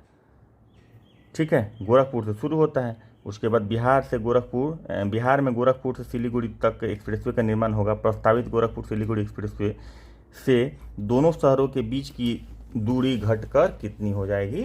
तो 600 किलोमीटर रह जाएगी। दूरी घटकर 600 किलोमीटर से भी कम हो जाएगा। 6-8 लेन के बनने वाले, 6 से 8 लेन बनेगा ये एक्सप्रेसवे।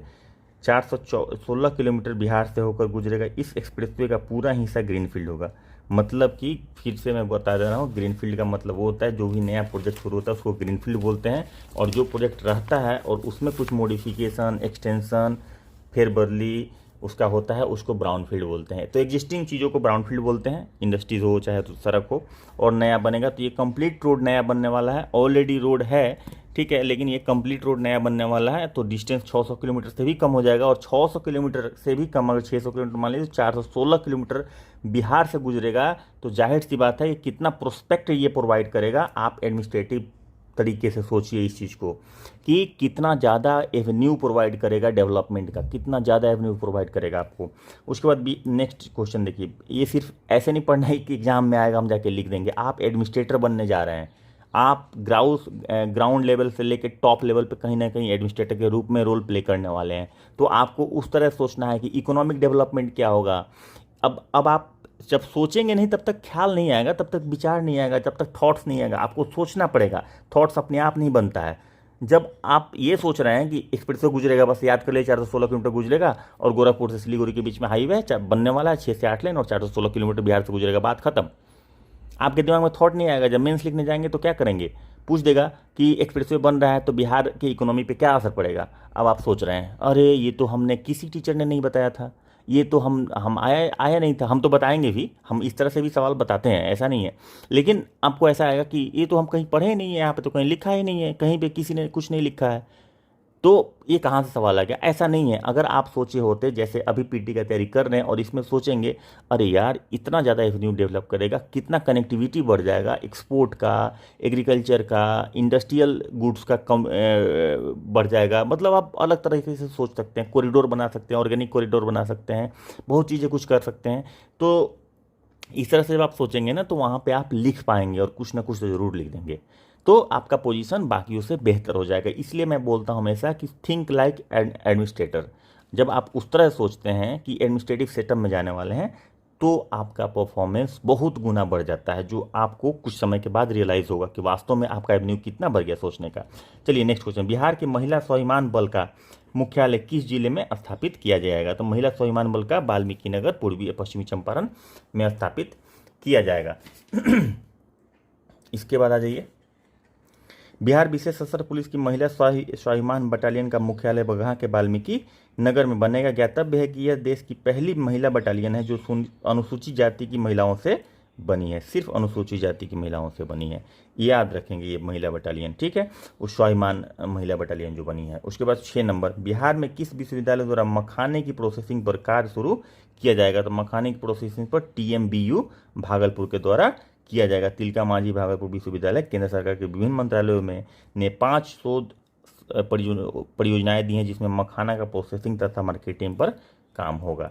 तो ये तिलका मांझी भागलपुर विश्वविद्यालय में ये शुरू होने वाला है मखाना पर शोध, मखाना के प्रोसेसिंग पर शोध।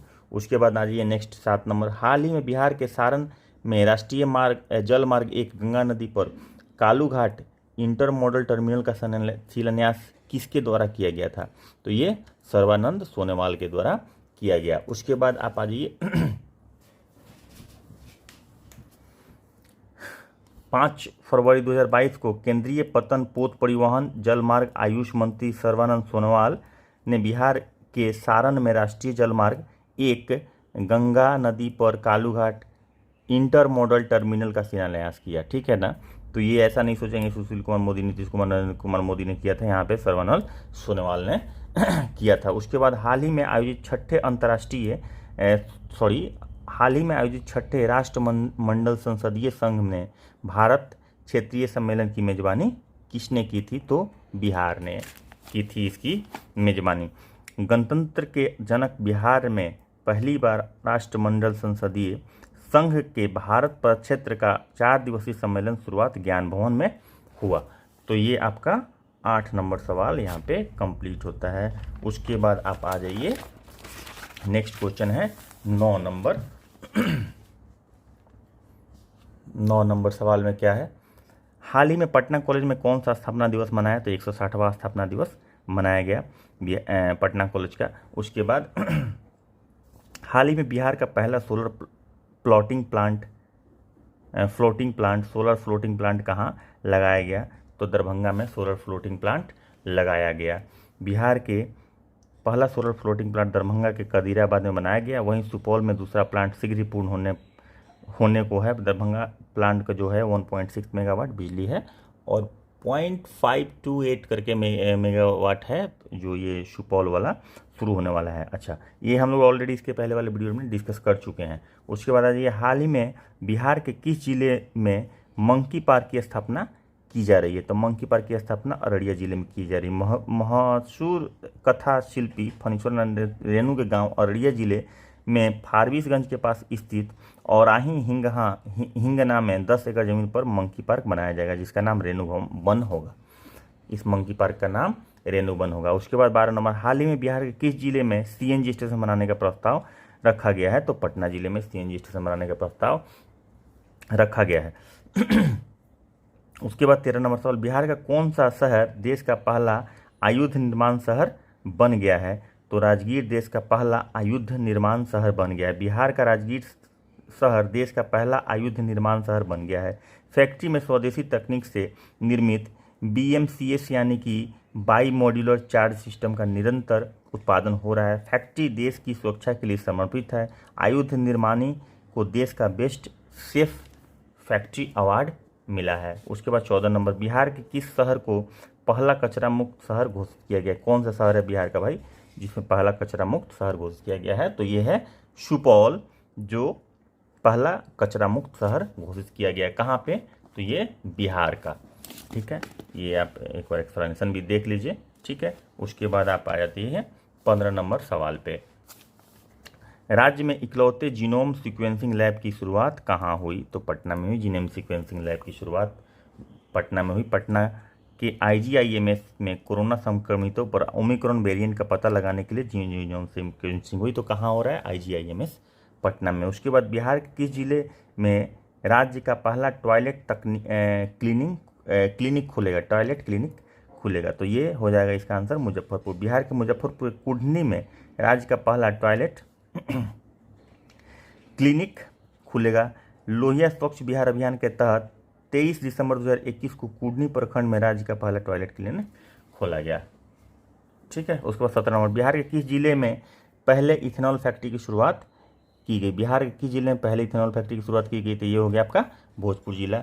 ठीक है, 180 करोड़ का निवेश भोजपुर में हुआ है। उसके बाद आप आ जाइए 18 नंबर सवाल, बिहार के किस जिले में पान के पत्तों से तेल निकालने की मशीन लगाई जाएगी? पान के पत्तों से तेल निकालने की मशीन, पान का जहाँ उत्पादन ज़्यादा होता है नालंदा में, उस बिहार में नालंदा जिले के इस्माइलपुर स्थित पान अनुसंधान केंद्र में पान के पत्तों से औषधीय तेल का उत्पादन किया जाएगा। उसके बाद 19 नंबर सवाल, 6.2 करोड़ की लागत से तैयार होने वाला देश का पहला शिल्पकला म्यूजियम, शिल्पकला देश का पहला म्यूजियम है, बिहार किस जिले में बनेगा भाई?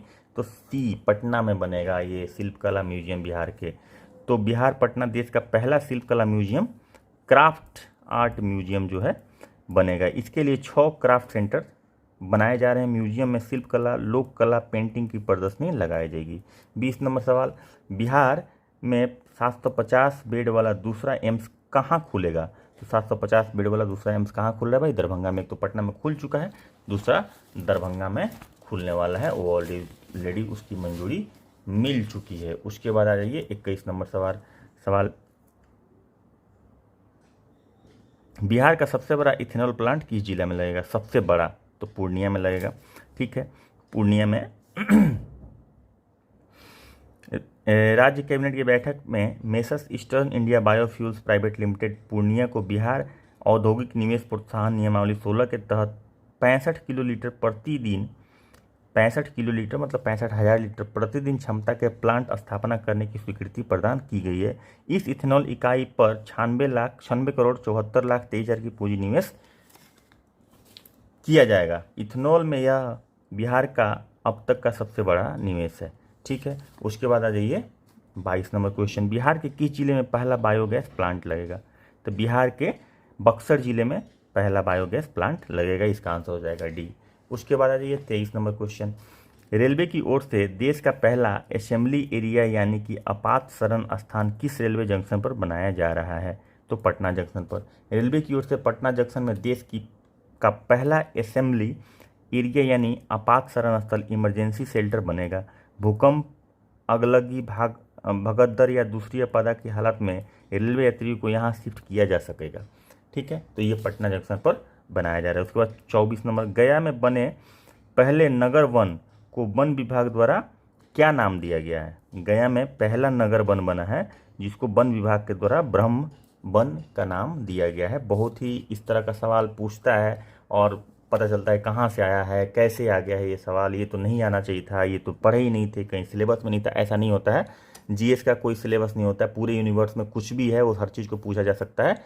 ये तो फिर भी बहुत इंपॉर्टेंट है बिहार के एस्पेक्ट पॉइंट ऑफ व्यू से, तो कम से कम बहुत इंपॉर्टेंट है। बिहार शहर में तो पेड़ ही नहीं है और वहाँ पे अगर जंगल बना है नगर वन, तो ये बहुत अच्छी बात है। आप इस नज़र से इसको देखें तो आपको याद होगा कि गया में जंगल का क्षेत्र है, लेकिन शहर की बात करें तो उसमें बहुत ही कम पेड़ पौधा है, बहुत ही कम पेड़ है, और उसमें अगर नगर वन बना है तो ये बहुत ही अच्छी बात है। इस तरह से अगर आप एक कहानी की तरह सोचेंगे ना तो आपको सवाल याद रहेगा, ऐसा नहीं है कि नहीं याद रहेगा, इसी तरह से याद रहता है। और वीडियो को शेयर करके दोस्तों के साथ डिस्कशन कीजिए।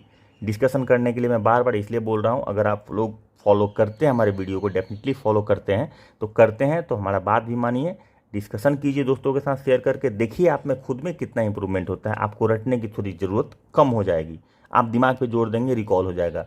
हो सकता है नहीं रिकॉल होगा एक बार में, 2 बार में, तीसरी बार में पक्का हो जाएगा, इसलिए डिस्कशन जरूर कीजिए। तो इसका नाम ब्रह्म वन दिया गया है। बिहार की धार्मिक नगरी गया को केंद्र सरकार ने नगर वन के रूप में बड़ी सौगात दी है। शहर में के ब्रह्मयोनी पहाड़ी इलाके में 127 एकड़ भूमि पर 4.5 करोड़ की लागत से नगर वन बनाया गया है। कहाँ? ब्रह्मयोनी पहाड़ी इलाका में। वन विभाग ने नगर वन को ब्रह्म नाम दिया है। ठीक है, उसके बाद आप आ जाइए 25 नंबर क्वेश्चन। तो 25 नंबर क्वेश्चन क्या कहता है? बिहार के मधुबनी जिले के किस मॉडल की चर्चा प्रधानमंत्री ने मन की बात कार्यक्रम में 80वां कड़ी में की थी? तो बिहार मधुबनी जिले किस मॉडल की बात? तो सुखेत मॉडल की बात प्रधानमंत्री ने अपने 80वीं कड़ी में कही थी। बिहार के मधुबनी जिले में जारी सुखेत मॉडल पर प्रधानमंत्री ने मन की बात कार्यक्रम में 80वीं कड़ी में चर्चा की। मधुबनी में राजेंद्र प्रसाद कृषि विश्वविद्यालय पूसा, समस्तीपुर और स्थानीय कृषि विज्ञान केंद्र द्वारा बनाए गए इस मॉडल का मकसद गाँव में प्रदूषण कम करना है। ठीक है, उसके बाद आप आ जाइए नेक्स्ट जो है 26 नंबर सवाल, 26 नंबर सवाल, एक मिनट, हाँ इसको बोल लेते हैं, नहीं तो प्रॉब्लम हो रहा है। हाँ 26 नंबर सवाल, देश का पहला डॉल्फिन रिसर्च सेंटर का शुभारंभ बिहार के किस जिले में हुआ? तो पटना जिले में हुआ। उसके बाद नेक्स्ट क्वेश्चन आ जाता है 27 नंबर, अंतर्राष्ट्रीय मानक के अनुरूप बीज उत्पादन प्रबंधन और बीज की पारदर्शी प्रणाली लागू करने वाला बिहार राज्य बीज निगम देश का कौन सा सरकारी संस्थान बन गया है? तो ये पहला सरकारी संस्थान बन गया है। वेरी वेरी इंपॉर्टेंट ये भी सवाल है, इनफैक्ट सारा का सारा है। अब क्या है कि बिहार राज्य बीज निगम जो है देश का पहला सरकारी संस्था बन गया है जिसके अंतर्राष्ट्रीय मानक के अनुसार बीज का उत्पादन हो रहा है, उसका प्रबंधन हो रहा है और बीज का पारदर्शी प्रणाली के हिसाब से भारतीय मानक ब्यूरो ने अपनी मुहर लगा दी है तथा बिहार बीज निगम को 3 क्षेत्र में ISO प्रमाण पत्र प्राप्त है। इंटरनेशनल स्टैंडर्ड ऑर्गेनाइजेशन होता है ISO का फुल फॉर्म, जो सर्टिफिकेशन देता है कि आप कितने इफिशिएंटली ऑर्गेनाइजेशन काम कर रहा है। ठीक है, अलग अलग पैरामीटर पे सर्टिफिकेशन देता है, तो इसको ये सर्टिफिकेशन प्राप्त होना ही अपने आप में बहुत बड़ी गौरव की बात है, यानी कि बहुत ही इफिशिएंटली ये विभाग काम कर रहा है। उसके बाद आप आ जाइए 28 नंबर सवाल, उत्तर बिहार का पहला और राज्य का दूसरा थैलेसीमिया डे केयर सेंटर किस जिले में प्रारंभ किया गया? Thalassemia day care centre Muzaffarpur जिले में प्रारंभ किया गया। उसके बाद 29 नंबर, बिहार की पहली फिश फीड मिल किस जिले में लगा? ये सारा का सारा डिस्कशन है भाई पटना जिले में। यह मिल पटना जिले के फतुहा में जमाल बीघा में लगाई गई है। यह प्रतिदिन 20 टन मछली दाना का उत्पादन हो रहा है। मत्स्य विभाग ने फिश फीड की 40% का अनुदान मिलता है। फिश फीड अगर बनाते हैं तो उसमें 40% का अनुदान मिलता है मत्स्य विभाग से। बिहार के किस जिले में निकेल का भंडारण मिलने की पुष्टि भारत सरकार ने की है? तो ये आपका रोहतास जिला में निकेल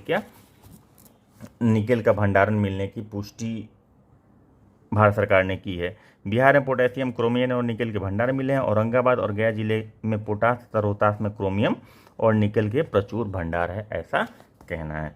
इसके बाद आ जाइए नेक्स्ट क्वेश्चन जो है मुख्यमंत्री नीतीश कुमार ने हाल ही में किस शहर में डबल डेकर फ्लाईओवर का शिलान्यास किया? तो ये आपका पटना में जो बनने वाला है आपका अशोक राजपथ पे। गांधी मैदान कारगिल चौक से पटना साइंस कॉलेज तक 2.2 किलोमीटर लंबे इस फ्लाईओवर का निर्माण 422 करोड़ की लागत से होगा, जिसकी चौड़ाई 7.5 मीटर होगी। इससे पहले सारण के छपरा में डबल डेकर फ्लाईओवर बन रहा है। ठीक है, और दूसरा ये डबल डेकर फ्लाईओवर यहाँ पे पटना में अशोक राजपथ में के ऊपर बन रहा है। उसके बाद आप आ जाइए बिहार के दूसरे रोपवे का उद्घाटन मुख्यमंत्री नीतीश कुमार ने किस जिले में किया है? तो दूसरे रोपवे का उद्घाटन मुख्यमंत्री ने बांका जिले में पूर्वी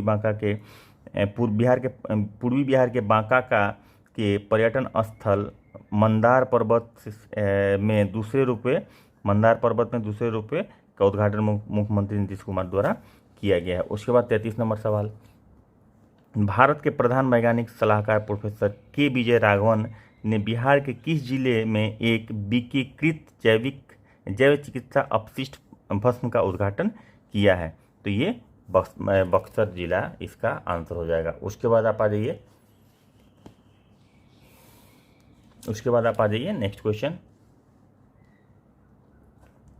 34 नंबर, बिहार के उद्योग मंत्री सैयद शाहनवाज हुसैन ने किस जिले में राज्य का सबसे बड़ा इंडस्ट्रियल पार्क बनाने की घोषणा की है? तो ये आपका इसका आंसर इसमें हो जाएगा गया जिले में। इसके तहत गया जिले के डोभी में 1600 एकड़ में इंडस्ट्रियल पार्क निर्माण कराया जा रहा है। यहाँ 30% ग्रीन जोन को भी विकसित किया जाएगा, अतः इसका कुल क्षेत्रफल 3000 एकड़ होगा। उसके बाद नेक्स्ट क्वेश्चन आ जाइए आप 35 नंबर, देश के राष्ट्रपिता महात्मा गांधी को समर्पित पहले बापू टावर का निर्माण बिहार के किस जिले में कराया गया? तो पहले बापू टावर का निर्माण गर्दनीबाग में पटना में करवाया गया, इसका आंसर हो जाएगा ए। उसके बाद नेक्स्ट क्वेश्चन आपका 36 नंबर क्वेश्चन, बिहार के किस जिले में कैदियों के लिए डिजिटल साक्षरता अभियान की शुरुआत देश की पहली बार की गई है? डिजिटल साक्षरता अभियान किस जगह पे? तो बांका जिले के कैदियों के लिए ये की गई है। देश में पहली बार प्रधानमंत्री ग्रामीण डिजिटल साक्षरता अभियान PM दिशा बांका से में शुरू किया गया। कैदियों को वित्तीय जोखिमों से बचाव, ऑनलाइन आवेदन करना, नेट बैंकिंग आदि की जानकारी भी दी जा रही है। प्रशिक्षण के बाद प्रमाण पत्र भी दिया जाएगा। तो ये बांका जेल के कैदियों को डिजिटल साक्षरता दिया जा रहा है। उसके बाद 37 नंबर, किस जिले में बन रही नवीनगर पावर जनरेटिंग कंपनी की दूसरी यूनिट में 660 मेगावाट बिजली का उत्पादन शुरू हो गया है? तो ये औरंगाबाद में बन रहा है। उसके बाद आप आ जाइए 38 नंबर सवाल, embryo transfer in vitro fertilisation तकनीक से बिहार में पहली बार गाय के टेस्ट ट्यूब से बछिया को किस जिले में जन्म दिया? तो एम्ब्रियो ट्रांसप्लांटेशन बेगूसराय में ये जन्म हुआ गाय का। प्रधानमंत्री नरेंद्र मोदी ने 10 सितंबर 2020 को बरौनी डेयरी में सेक्स शॉर्टेंड सीमन योजना के साथ बिहार में इसकी शुरुआत की थी। 27 सितंबर 2020 को बिहार में पहली बार मवेशियों के नस्ल संवर्धन एवं संरक्षण के लिए IVF जैसी क्रांतिकारी पहल की शुरुआत सर्वप्रथम जोगिया गांव बेगूसराय से की गई थी।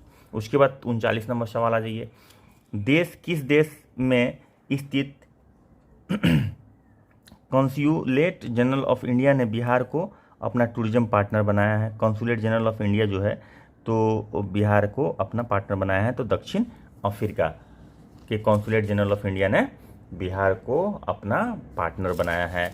एक चीज़ और मैं पूछूंगा, कॉन्सुलेट जनरल ऑफ इंडिया जो कमिश्नरी हाई कमीशन होता है और एम्बेसी होता है, तो किस देश का एम्बेसी होता है, किस देश का हाई कमिश्नर होता है?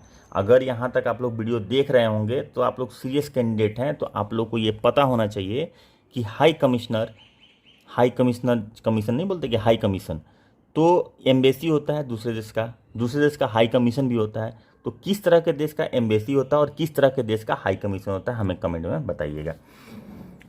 उसके बाद हम नहीं तो नेक्स्ट वीडियो में बताएंगे। उसके बाद 40 नंबर सवाल, बिहार का पहला 100% डिजिटल बैंकिंग वाला जिला कौन बन गया? तो भाई डिजिटल बैंकिंग वाला जिला 100% डिजिटल बैंकिंग वाला जिला बन गया आपका जहानाबाद। जहानाबाद बिहार का पहला 100% डिजिटल बैंकिंग वाला जिला बन गया। जिले में 10,13,438 सक्रिय खाताधारियों में 10,09,895 के पास कम से कम एक डिजिटल बैंकिंग यानी कि internet banking, debit card, credit card, mobile banking और UPI आदि सुविधाएं हैं। यह कुल सक्रिय खाता का 99.65% लगभग 100% है। उसके बाद नेक्स्ट क्वेश्चन आता है, कौन सा बिहार का पहला जिला बन गया जहां हाइड्रोपोनिक्स का खेती, मतलब पानी रहेगा मिट्टी नहीं रहेगा, तालाब के नीचे मछली और ऊपर सब्जी का उत्पादन शुरू किया है? ठीक है, तो इसका आंसर हो जाएगा बी, सहरसा। ठीक है, सहरसा में हाइड्रोपोनिक्स मतलब नीचे मछली बना रहा है और उसी पानी से ऊपर आपका सब्जी उग रहा है। चलिए, सहरसा जिले के कहरा प्रखंड के बदनौर नरभड्डा के रमौती गांव के तालाब में हाइड्रोपोनिक्स विधि के तहत की गई सब्जी खेती को सौर ऊर्जा के साथ पर्याप्त पानी भी मिल रहा है। किसानों ने पानी भरे तालाब के बीच की गई इस खेती को नाव पर खेती का नाम दिया है। भारत में सर्वप्रथम हाइड्रोपोनिक्स की खेती की शुरुआत असम के मजुली आइलैंड में की गई थी। तो मजुली आइलैंड जो है वर्ल्ड्स लार्जेस्ट फ्रेश वाटर ये है आइलैंड है। ठीक है, फ्रेश वाटर का है वो। ठीक है, तो ये वर्ल्ड की सबसे बड़ी आइलैंड है मजुली, और सबसे पहले वहीं पे हाइड्रोपोनिक्स से खेती की शुरुआत की गई थी। उसके बाद आ जाइए 42 नंबर सवाल, कृषि उत्पादों की निर्यात के लिए बिहार का पहला इनलैंड कंटेनर डिपो कहाँ बनाया गया? इनलैंड कंटेनर डिपो फतुहा में बनाया गया। ठीक है, बिहार का पहला इनलैंड कंटेनर डिपो पटना जिले के फतुहा में रेलवे की भूमि पर बनाने की योजना बनाई गई। कृषि विभाग ने 5 वर्षों में कृषि उत्पादों की निर्यात को 10,000 करोड़ तक बढ़ाने का लक्ष्य रख के काम शुरू किया है। उसके बाद 43, बिहार में बनने वाले नए 4 लेन राष्ट्रीय मार्ग NH 139W से पटना को किस जिले से जोड़ा जाएगा? तो पटना को पश्चिम चंपारण से जोड़ा जाएगा। पटना को पश्चिम चंपारण से बेतिया की तरफ से जोड़ा जाएगा। यह सड़क पटना एम्स के पास से शुरू होगी और बाकरपुर, मानिकपुर एवं साहिबगंज के अरेराज को जोड़ते हुए बेतिया, जो कि पश्चिम चंपारण का हेडक्वार्टर है, के समीप NH 727 से तक जाएगी। इसकी लंबाई कुल 166 किलोमीटर होगा, जिसकी निर्माण 5 चरणों में किया जाएगा तथा निर्माण का कार्य वर्ष 2023 तक पूरा होने की संभावना है। तो ये कैसे गुजरेगा भाई? पटना एम्स से शुरू हो जाएगा और एम्स से होती है बकरपुर, मनिकपुर एवं साहिबगंज, अरेराज सीधे साहिबगंज के अरेराज पहुँच के और अरेराज से सीधा निकल जाएगा। मतलब बहुत ही शॉर्टकट रास्ता अपनाया जाएगा। तो मात्र 166 किलोमीटर ही लंबाई होने वाली है। वैसे बेतिया से सपोज कीजिए मुजफ्फरपुर हमको लगता है 150 किलोमीटर से कम नहीं होगा। फिर मुजफ्फरपुर से पटना लगभग 70 किलोमीटर के आसपास, तो 250 किलोमीटर ऐसे जाएगा, तो डिस्टेंस बहुत कम हो जाएगा। उसके बाद 44 नंबर सवाल आ जाइए, बिहार के किस रेलवे स्टेशन को भव्य लक्ष्मेश्वर विशाल विलास पैलेस का रूप दिया जा रहा है? तो दरभंगा को लक्ष्मेश्वर पैलेस, दरभंगा के रेलवे स्टेशन को भव्य लक्ष्मेश्वर विलास पैलेस का रूप दिया जा रहा है। दरभंगा रेलवे स्टेशन अब कामेश्वर सिंह दरभंगा संस्कृत विश्वविद्यालय का प्रशासनिक कार्यालय है।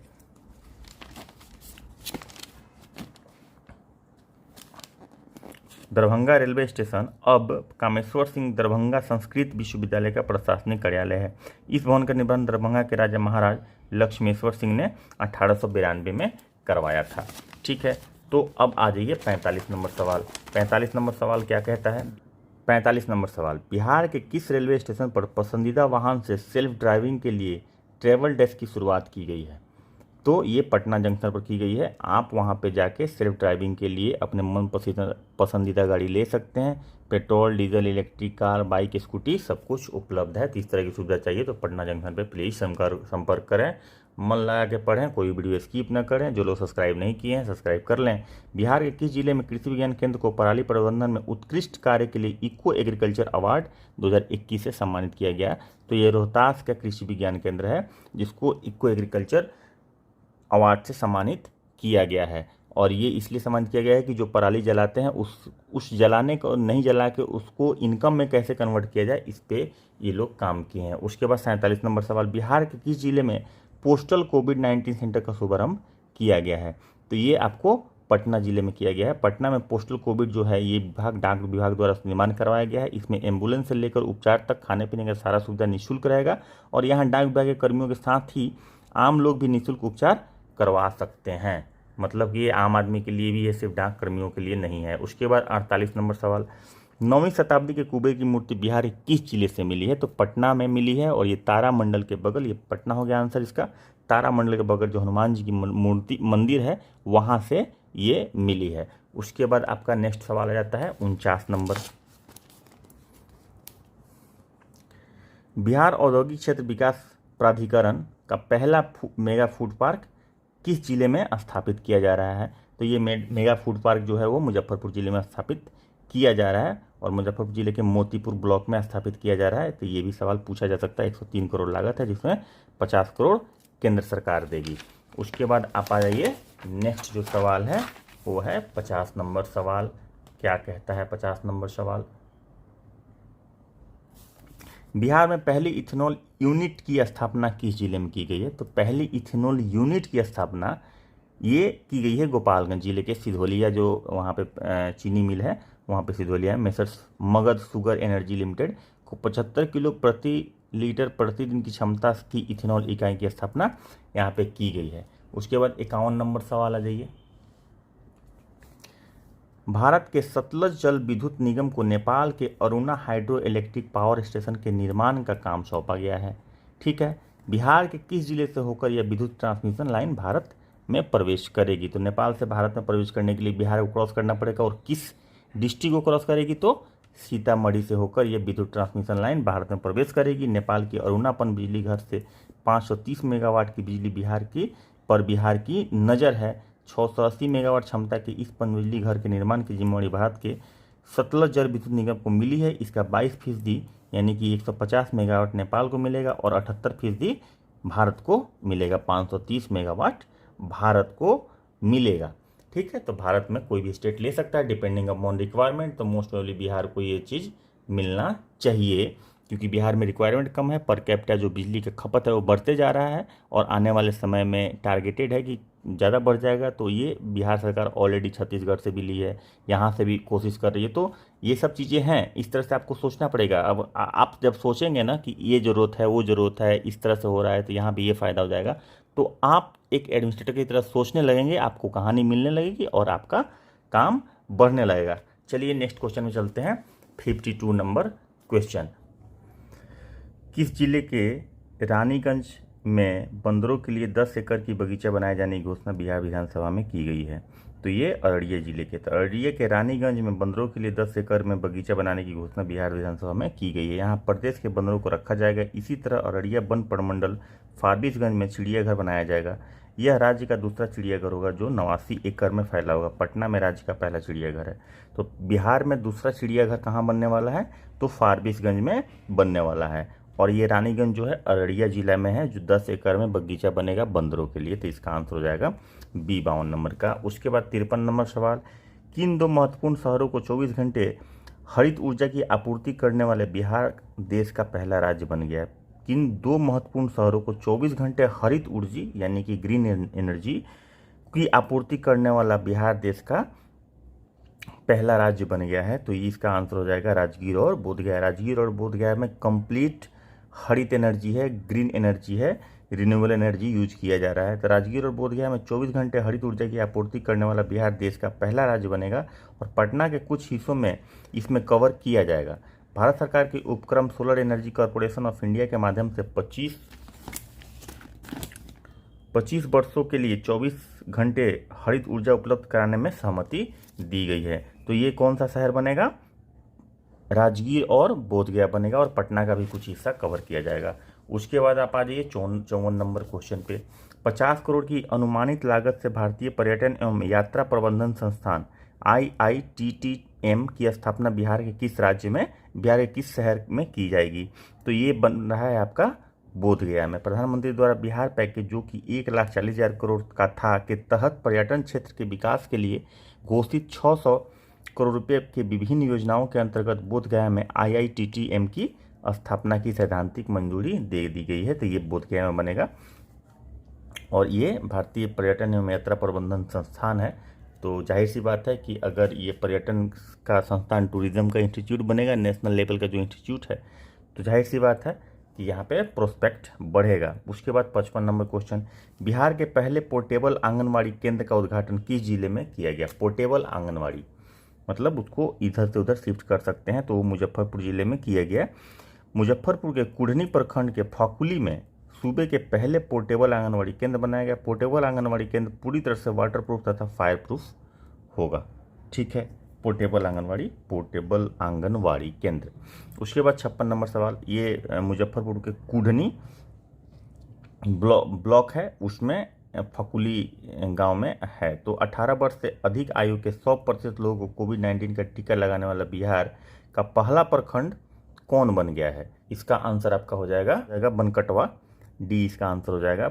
राष्ट्रीय नाट्य विद्यालय के तर्ज पर बिहार का पहला नाटक विश्वविद्यालय किस स्थान पर स्थापित किया जाएगा? राष्ट्रीय नाट्य विद्यालय के तर्ज पर बिहार का पहला नाटक विश्वविद्यालय किस स्थान पर स्थापित किया जाएगा? तो ये पटना में स्थापित किया जाना है। ठीक है, उसके बाद आपका आ जाता है नेक्स्ट सवाल। इसका थोड़ा सा एक्सप्लेनेशन देखेंगे। हाल ही में केंद्र सरकार ने सरकारी आयुर्वेद कॉलेज के उन्नयन एवं राजगीर में एक नए अंतर्राष्ट्रीय आयुर्वेद संस्थान के गठन की घोषणा की है। एक भारत श्रेष्ठ भारत के कार्यक्रम के तहत बिहार को निम्नलिखित में से किस राज्य के साथ जोड़ा गया है? तो ये बिहार को इसमें त्रिपुरा और मिजोरम से जोड़ा गया है। तो इसका आंसर हो जाएगा त्रिपुरा और मिजोरम दोनों, यानी कि इसका आंसर ई हो जाएगा। उसके बाद आप आ जाइए 60 नंबर सवाल। 60 नंबर सवाल में क्या है? बिहार के किस जिले में देश का दूसरा फ्लाई स्काई ब्रिज बनाया जा रहा है? तो नालंदा में बनाया जा रहा है। नालंदा जिले के अंतर्राष्ट्रीय पर्यटन स्थल राजगीर में पूर्वोत्तर भारत का पहला ग्लास ब्रिज बनकर तैयार हुआ है। ठीक है, तो ये दूसरा फ्लाई स्काई ब्रिज बना है। ठीक है, ये ग्लास ब्रिज बना है। आपका पहला ग्लास ब्रिज बनकर तैयार हुआ है राजगीर, नालंदा जिले के अंतर्राष्ट्रीय पर्यटन स्थल राजगीर में ये बना है। तो नालंदा जिले में ये बना है। हाल ही में नेक्स्ट क्वेश्चन, शेरशाह सूरी पुल की संरक्षित करने की घोषणा की गई है। पुल किस जिले में है? तो ये पुल रोहतास जिले में है। तो ये सोन नदी पर है। रोहतास जिले के डेहरी और औरंगाबाद के बीच सोन नदी पर पत्थर के स्लीपर से इस पुल का बनवाया गया था। तो ये शेरशाह सूरी पुल के नाम से फेमस है। क्वेश्चन नंबर 62, देश में ई भंडारण प्रणाली लागू करने वाला पहला राज्य कौन बना? तो ई भंडारण लागू करने वाला पहला राज्य बिहार बन गया है। इस तरह की व्यवस्था करने वाला बिहार देश का इकलौता राज्य बन गया है। ई भंडारण का लागू होने के बाद गोदाम की पूरी प्रक्रिया ऑनलाइन हो गई है। उसके बाद 63 नंबर क्वेश्चन है, UNEP United Nation Environment Programme होता है इसका फुल फॉर्म। जलवायु परिवर्तन के अनुकूल निम्न कार्बन उत्सर्जक विकास की रणनीति पर पहल करने वाला पहला राज्य कौन बना? UNEP के साथ जलवायु परिवर्तन के अनुकूल निम्न कार्बन उत्सर्जक विकास की नीति, लो कार्बन है उसके विकास की नीति पर पहल करने वाला पहला राज्य कौन बन गया? तो बिहार बन गया है। UNEP की मदद से बिहार में प्रदूषण की समस्या को खत्म करने की कोशिशें की जाएंगी। साल 2040 तक बिहार में कार्बन उत्सर्जन कम कर लोगों को प्रदूषण से मुक्ति दिलाने का लक्ष्य रखा गया है। उसके बाद 64 नंबर सवाल, हाल ही में देश के किस इकलौते स्थान का 101वां स्थापना दिवस मनाया गया है, जहां से जुड़ी दो विभूतियां डॉक्टर राजेंद्र प्रसाद और जयप्रकाश नारायण को भारत रत्न मिला हुआ है? तो ये आपका हो जाएगा बिहार विद्यापीठ। तो बिहार विद्यापीठ का 101वां ये क्या बोलते हैं स्थापना दिवस मनाया गया है। उसके बाद 65 नंबर सवाल, 65 नंबर सवाल में क्या है, बिहार की पहली सामुदायिक रिजर्व कम्युनिटी रिजर्व किसे घोषित किया गया है? तो सामुदायिक रिजर्व गोगाबिल को घोषित किया गया है और ये बहुत ही इंपॉर्टेंट है। इनफैक्ट सारा का सारा क्वेश्चन मैं फिर से बोल रहा हूँ कि इंपॉर्टेंट है, इसलिए कुछ भी नहीं छोड़ना है, हर कुछ को पढ़ के जाना है। और ये गोगाबिल के बारे में आप देख लीजिए। और ये गोगाबिल हाल ही में गोगाबिल को बिहार का पहला सामुदायिक रिजर्व घोषित किया गया है, कम्युनिटी रिजर्व, जो बिहार का 15वां संरक्षित क्षेत्र है। गोगाबिल बिहार के कटिहार क्षेत्र में है, ठीक है ना। और यहाँ पे चिड़िया माइग्रेटरी बर्ड्स बहुत ज़्यादा आती हैं यहाँ पे गोगाबिल में। अच्छा, तो 66 नंबर, बिहार के किस जिले में उद्यान महोत्सव का आयोजन किया गया? तो पटना जिले में उद्यान महोत्सव 2021 में कुल 17 वर्गों में विभिन्न 104 शाखाओं के तहत ऑनलाइन पंजीकरण के आधार पर प्रदर्शन आमंत्रित किए गए थे। उसके बाद 67 नंबर सवाल, दिल्ली हाट की तर्ज पर बिहार के विभिन्न शहरों में हाट बनाए जाएंगे, इसकी शुरुआत सर्वप्रथम कहाँ से की जा रही है? तो दिल्ली हाट के तौर पे जो बनाने वाले हैं बिहार में हाट, उसकी शुरुआत दरभंगा से होनी है। 6 एकड़ से अधिक भूमि पर हाट बनाने का निर्णय लिया गया है। इस तरह बिहार में मुजफ्फरपुर, दरभंगा, मधुबनी, अररिया, समस्तीपुर में भी निर्माण कार्य किया जाएगा। दरभंगा से इसकी शुरुआत हो रही है, दिल्ली हाट के तर्ज पे बिहार में भी हाट बनाने का। उसके बाद 68 नंबर, बिहार में उद्योग को बढ़ावा देने के लिए किस राज्य में बंदरगाह बनाने की योजना तैयार की जा रही है? बिहार में उद्योग को बढ़ावा देने के लिए किस राज्य में बंदरगाह बनाने की योजना बनाई जा रही है? तो उड़ीसा में। बंदरगाह के निर्माण से भविष्य में बिहार को लाभ मिलेगा और इससे उद्योग क्षेत्र में बढ़ावा मिलेगा, क्योंकि उड़ीसा भी हमारे यहाँ से नज़दीक है। उसके बाद 69 नंबर, पटना के बाद बिहार में दूसरे चिड़ियाघर का निर्माण कहाँ किया जा रहा है? तो अभी हम लोग कुछ देर पहले देखे थे, अररिया में किया जा रहा है, ठीक है। तो जगह पूछेगा, अगर फारबिसगंज रहे तो इसमें फारबिसगंज हो जाएगा, क्योंकि फारबिसगंज में ही हो रहा है। उसके बाद रानीगंज वृक्ष वाटिका जो बिहार के रेडिया जिले में स्थित है, यहाँ बिहार का दूसरा चिड़ियाघर बनाया जाएगा, ठीक है। 70 नंबर, हाल ही में किस राज्य के 7 जिलों ने मक्का उत्पादकता में अमेरिका को भी पीछे छोड़ दिया? किस राज्य के 7 जिलों ने मक्का उत्पादकता की बात करें, उत्पादन की बात नहीं समझिए, प्रोडक्शन की बात नहीं हो रही है, प्रोडक्टिविटी की बात हो रही है, मतलब पर यूनिट जो प्रोडक्शन होता है उसकी बात हो रही है, टोटल प्रोडक्शन की बात यहाँ पे नहीं हो रही, मक्का उत्पादकता की बात हो रही है। तो ये बिहार के 2 राज्य हैं, पूर्णिया, कटिहार। बिहार रिपोर्ट के अनुसार पूर्णिया, कटिहार, भागलपुर, मधेपुरा, सहरसा, खगड़िया, समस्तीपुर जिले में औसत उत्पादकता 50 क्विंटल प्रति एकड़ है भाई। 50 क्विंटल मतलब 5,000 किलो पर 27 कट्ठा, 5,000 किलो पर 27 कट्ठा प्रोडक्टिविटी है। तो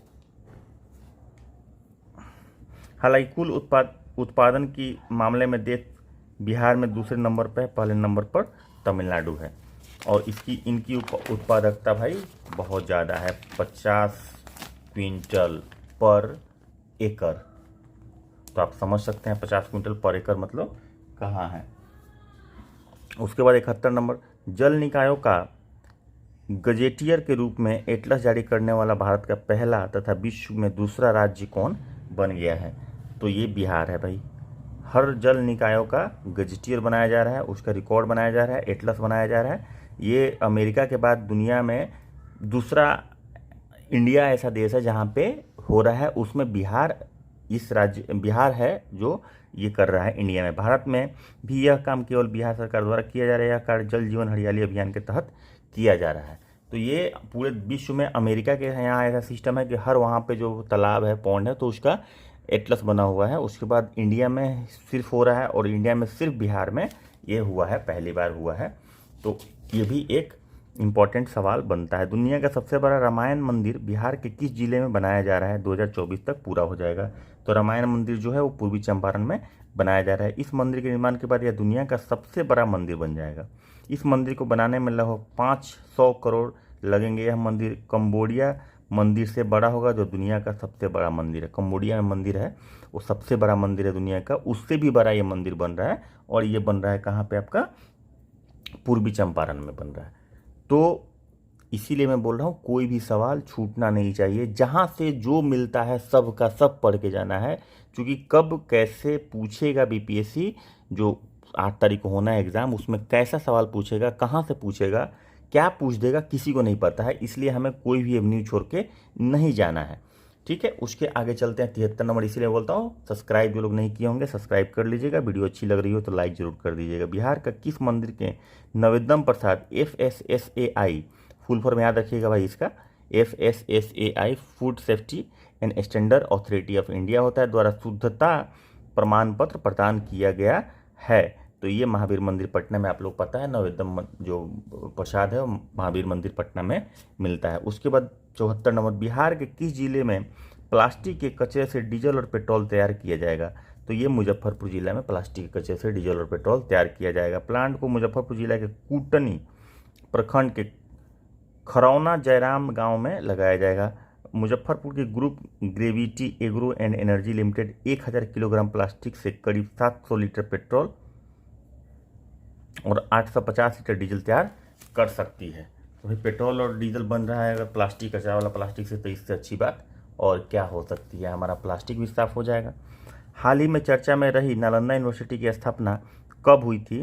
तो 450 से 470 ईसा पूर्व में हुई थी, ईस्वी में मतलब हुई थी। उसके बाद आपका आ जाइए 76, बिहार के किस जिले में राज्य की दूसरी डीएनए यूनिट स्थापित की जा रही है? राज्य की दूसरी डीएनए यूनिट स्थापित की जा रही है तो पटना में। तो गृह विभाग ने पटना में स्थित विधि विज्ञान प्रयोगशाला में एक और डीएनए यूनिट बनाने का गठन करने का स्वीकृति मंजूर किया। उसके बाद 77 नंबर सवाल, 30 करोड़ की लागत से देश का पहला गंगे डॉल्फिन रिसर्च सेंटर कहाँ बनाया जा रहा है? तो ये बन रहा है पटना विश्वविद्यालय में गंगे डॉल्फिन। तो गंगा के किनारे पटना यूनिवर्सिटी की जमीन पर देश का पहला डॉल्फिन रिसर्च सेंटर निर्माण करने का रास्ता साफ हो गया है। पर्यावरण एवं वन जलवायु परिवर्तन विभाग ने गंगा नदी में 200 मीटर की दूरी के अंदर डॉल्फिन सेंटर निर्माण करने का अनुमति दे दिया है। उसके बाद आप आ जाइए 78 नंबर सवाल, 2400 करोड़ की लागत से बनने वाला बिहार की डगमारा विद्युत परियोजना किस नदी पर स्थित है? तो डगमारा कोसी नदी पर स्थित है, ध्यान रखेंगे। तो ये 78 नंबर सवाल हो गया और ये आपका यहाँ पे इसमें खत्म होता है। उसके बाद आ जाता है चर्चित पुस्तकें एवं उसके लेखक। तो पहला है मरीचिका नामक उपन्यास के लेखक या लेखिका जो भी है वो कौन है? तो लिल्ली रे हैं। मैथिली के प्रख्यात साहित्यकार हैं लिल्ली रे। उनकी मैथिली उपन्यास मरीचिका हेतु 1982 में साहित्य अकादमी पुरस्कार मिल चुका है। उसके बाद दूसरा नंबर सवाल है, हाल ही में सेना दिवस की उपलक्ष्य में कौन सी पुस्तक लॉन्च की गई थी? सेना दिवस के उपलक्ष्य में ऑपरेशन खुखरी लॉन्च की थी। मेजर राजपाल पुनिया तथा उनकी पुत्री दामिनी पुनिया द्वारा भारतीय सेना के ऑपरेशन खुखरी पर लिखी पुस्तक का विमोचन किया गया। तो अब नेक्स्ट क्वेश्चन है, कुछ पाने की जिद मनोज वाजपेयी पुस्तक के लेखक कौन है? कुछ पाने की जिद मनोज वाजपेयी पुस्तक का नाम है, इसके लेखक कौन है? तो पीयूष पांडे हैं। वरिष्ठ टीवी पत्रकार पीयूष पांडे द्वारा लिखी गई यह पुस्तक अभिनेता मनोज वाजपेयी के जीवन पर आधारित है। तो सवाल ऐसे ही पूछेगा कि मनोज वाजपेयी के जीवन पर आधारित बुक का नाम क्या है? ठीक है, तो कुछ पाने की जिद मनोज वाजपेयी, ये कुछ पाने की जिद जो है बुक का नाम है और ये मनोज वाजपेयी के लाइफ पे लिखा हुआ है। और ये पीयूष पांडे जो एक वरिष्ठ पत्रकार है इन्होंने लिखा है। इंपॉर्टेंट सवाल है। जयप्रकाश नारायण जी की जीवनी पर आधारित पुस्तक द ड्रीम ऑफ रिवॉल्यूशन, ये भी बहुत फेमस बुक है, तो इसके रचयिता कौन है? तो सुजाता प्रसाद। मुख्यमंत्री नीतीश कुमार ने लोकनायक जयप्रकाश नारायण की जीवनी पर आधारित द ड्रीम ऑफ रिवॉल्यूशन, याद रखेंगे बहुत इंपॉर्टेंट बुक है, का विमोचन किया। यह पुस्तक सुजाता प्रसाद ने लिखा था। ठीक है, तो लोकनायक जयप्रकाश नारायण के जीवनी पर कौन बुक लिखा गया? The dream of revolution. ठीक है, और मनोज वाजपेयी की जीवनी पर लिखा गया कुछ पाने की जिद। और कुछ पाने की जिद जो बुक है वो किसकी जीवनी है? तो ऐसे भी आप सोच सकते हैं। ठीक है, क्वेश्चन ये सुजाता प्रसाद ने इसे लिखा है। उसके बाद आप आ जाइए, हाल ही में वंदना मिश्रा द्वारा लिखित किस पुस्तक का विमोचन हुआ? तो वंदना मिश्रा द्वारा लिखित मानस के अनमोल मोती, सी आज का आंसर होगा। जन्माष्टमी के शुभ अवसर पर पटना की शिक्षिका डॉक्टर वंदना मिश्रा द्वारा लिखित पुस्तक मानस की अनमोल मोती का विमोचन किया गया। यह पुस्तक रामचरितमानस और संत शिरोमणि गोस्वामी तुलसीदास से जुड़े शोधार्थियों के लिए काफ़ी उपयोगी साबित होगी। उसके बाद नेक्स्ट क्वेश्चन आ जाइए। नेक्स्ट क्वेश्चन में आपका क्या है? भारत में राष्ट्रीय आंदोलन के दौरान किसान आंदोलन के सूत्रधार एवं महान शांति स्वतंत्रता सेनानी स्वामी सहजानंद सरस्वती के प्रसिद्ध आत्मकथा का नाम क्या है? तो मेरा जीवन संघर्ष। ठीक है, ये आपके स्वामी सहजानंद सरस्वती के आत्मकथा का नाम है। उसके बाद मेरा जीवन संघर्ष जो है आत्मकथा अमेरिका मिडलैंड स्थित वैसलिन विश्वविद्यालय में पढ़ाई जाएगी। ठीक है, ये कहाँ पढ़ाई जाएगी ये भी याद रखिए। इस किताब की अंग्रेजी अनुवाद स्वामी सहजानंद सरस्वती पर लगभग 6 दशकों तक काम करने वाले वाल्टर हाउजर तथा उसके सहयोगी कैलाश चंद्र झा ने संयुक्त रूप से किया है। इस पुस्तक का अंग्रेजी नाम माई लाइफ स्ट्रगल है। ठीक है, उसके बाद 7वां नंबर क्वेश्चन, जनता के सेवक पुस्तक का लेखक कौन है जिसका हाल ही में लोकार्पण किया गया है? सफल बानो है। नीतीश कुमार के व्यक्तित्व एवं कृतित्व पर लिखी गई इस पुस्तक की लेखक है जदयू अल्पसंख्यक प्रकोष्ठ की प्रदेश महासचिव शफक बानो है। तो ये नीतीश कुमार मुख्यमंत्री के व्यक्तित्व और कृतित्व पर लिखी गई बुक है। बुक का नाम जनता का सेवक। 8 नंबर सवाल, किसके द्वारा लिखित आलेख को लंदन से प्रकाशित together an anthology for the covid pandemic नाम से किताब में जगह मिली है? तो ये आपके सुपर 30 आनंद कुमार। हाल ही में बंधुआ मजदूरी पर आधारित नई किताब bonded human rights and development का विमोचन किया गया। इसके लेखक कौन है? तो इसके लेखक आपके लक्ष्मीधर मिश्र हैं। Bonded human rights and development. उसके बाद आता है नेक्स्ट क्वेश्चन,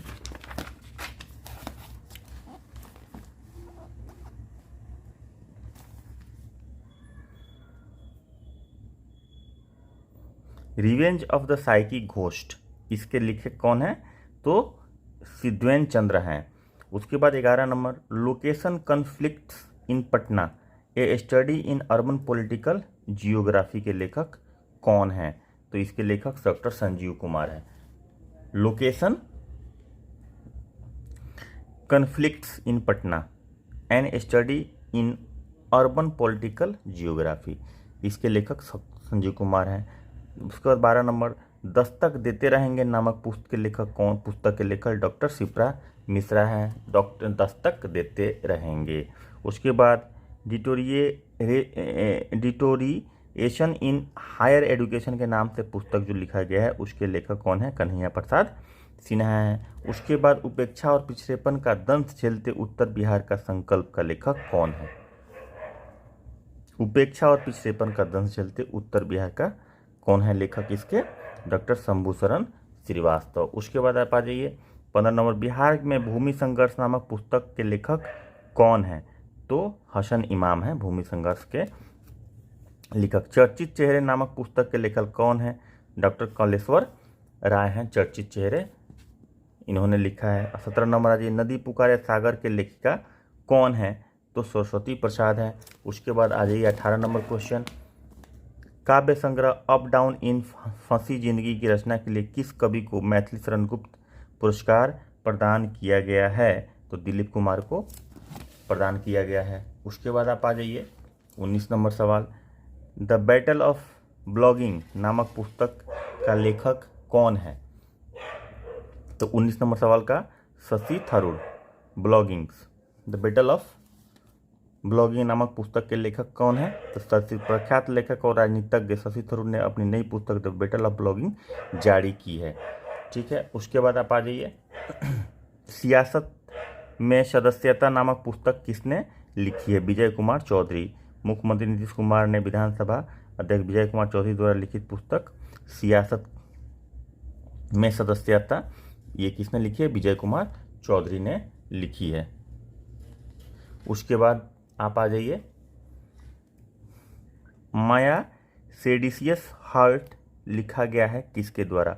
अरुंधति रॉय। माई सेडिशियस हार्ट, सेडिशियस हार्ट, ठीक है, तो अरुंधति रॉय के द्वारा लिखा गया है। और आपको द बैटल ऑफ ब्लॉगिंग जो है वो लिखा गया है शशि थरूर के द्वारा, ये भी इंपॉर्टेंट है। अरुंधति राय बहुत ही फेमस राइटर है, सलमान, इनफैक्ट इनमें से चारों के चारों बहुत ही फेमस राइटर हैं। तो ऑप्शन भी जो इस बुक में दिया हुआ है ना, वो ऑप्शन भी इस स्टैंडर्ड का दिया हुआ है कि आप इजीली आइडेंटिफाई आंसर को नहीं कर सकते हैं।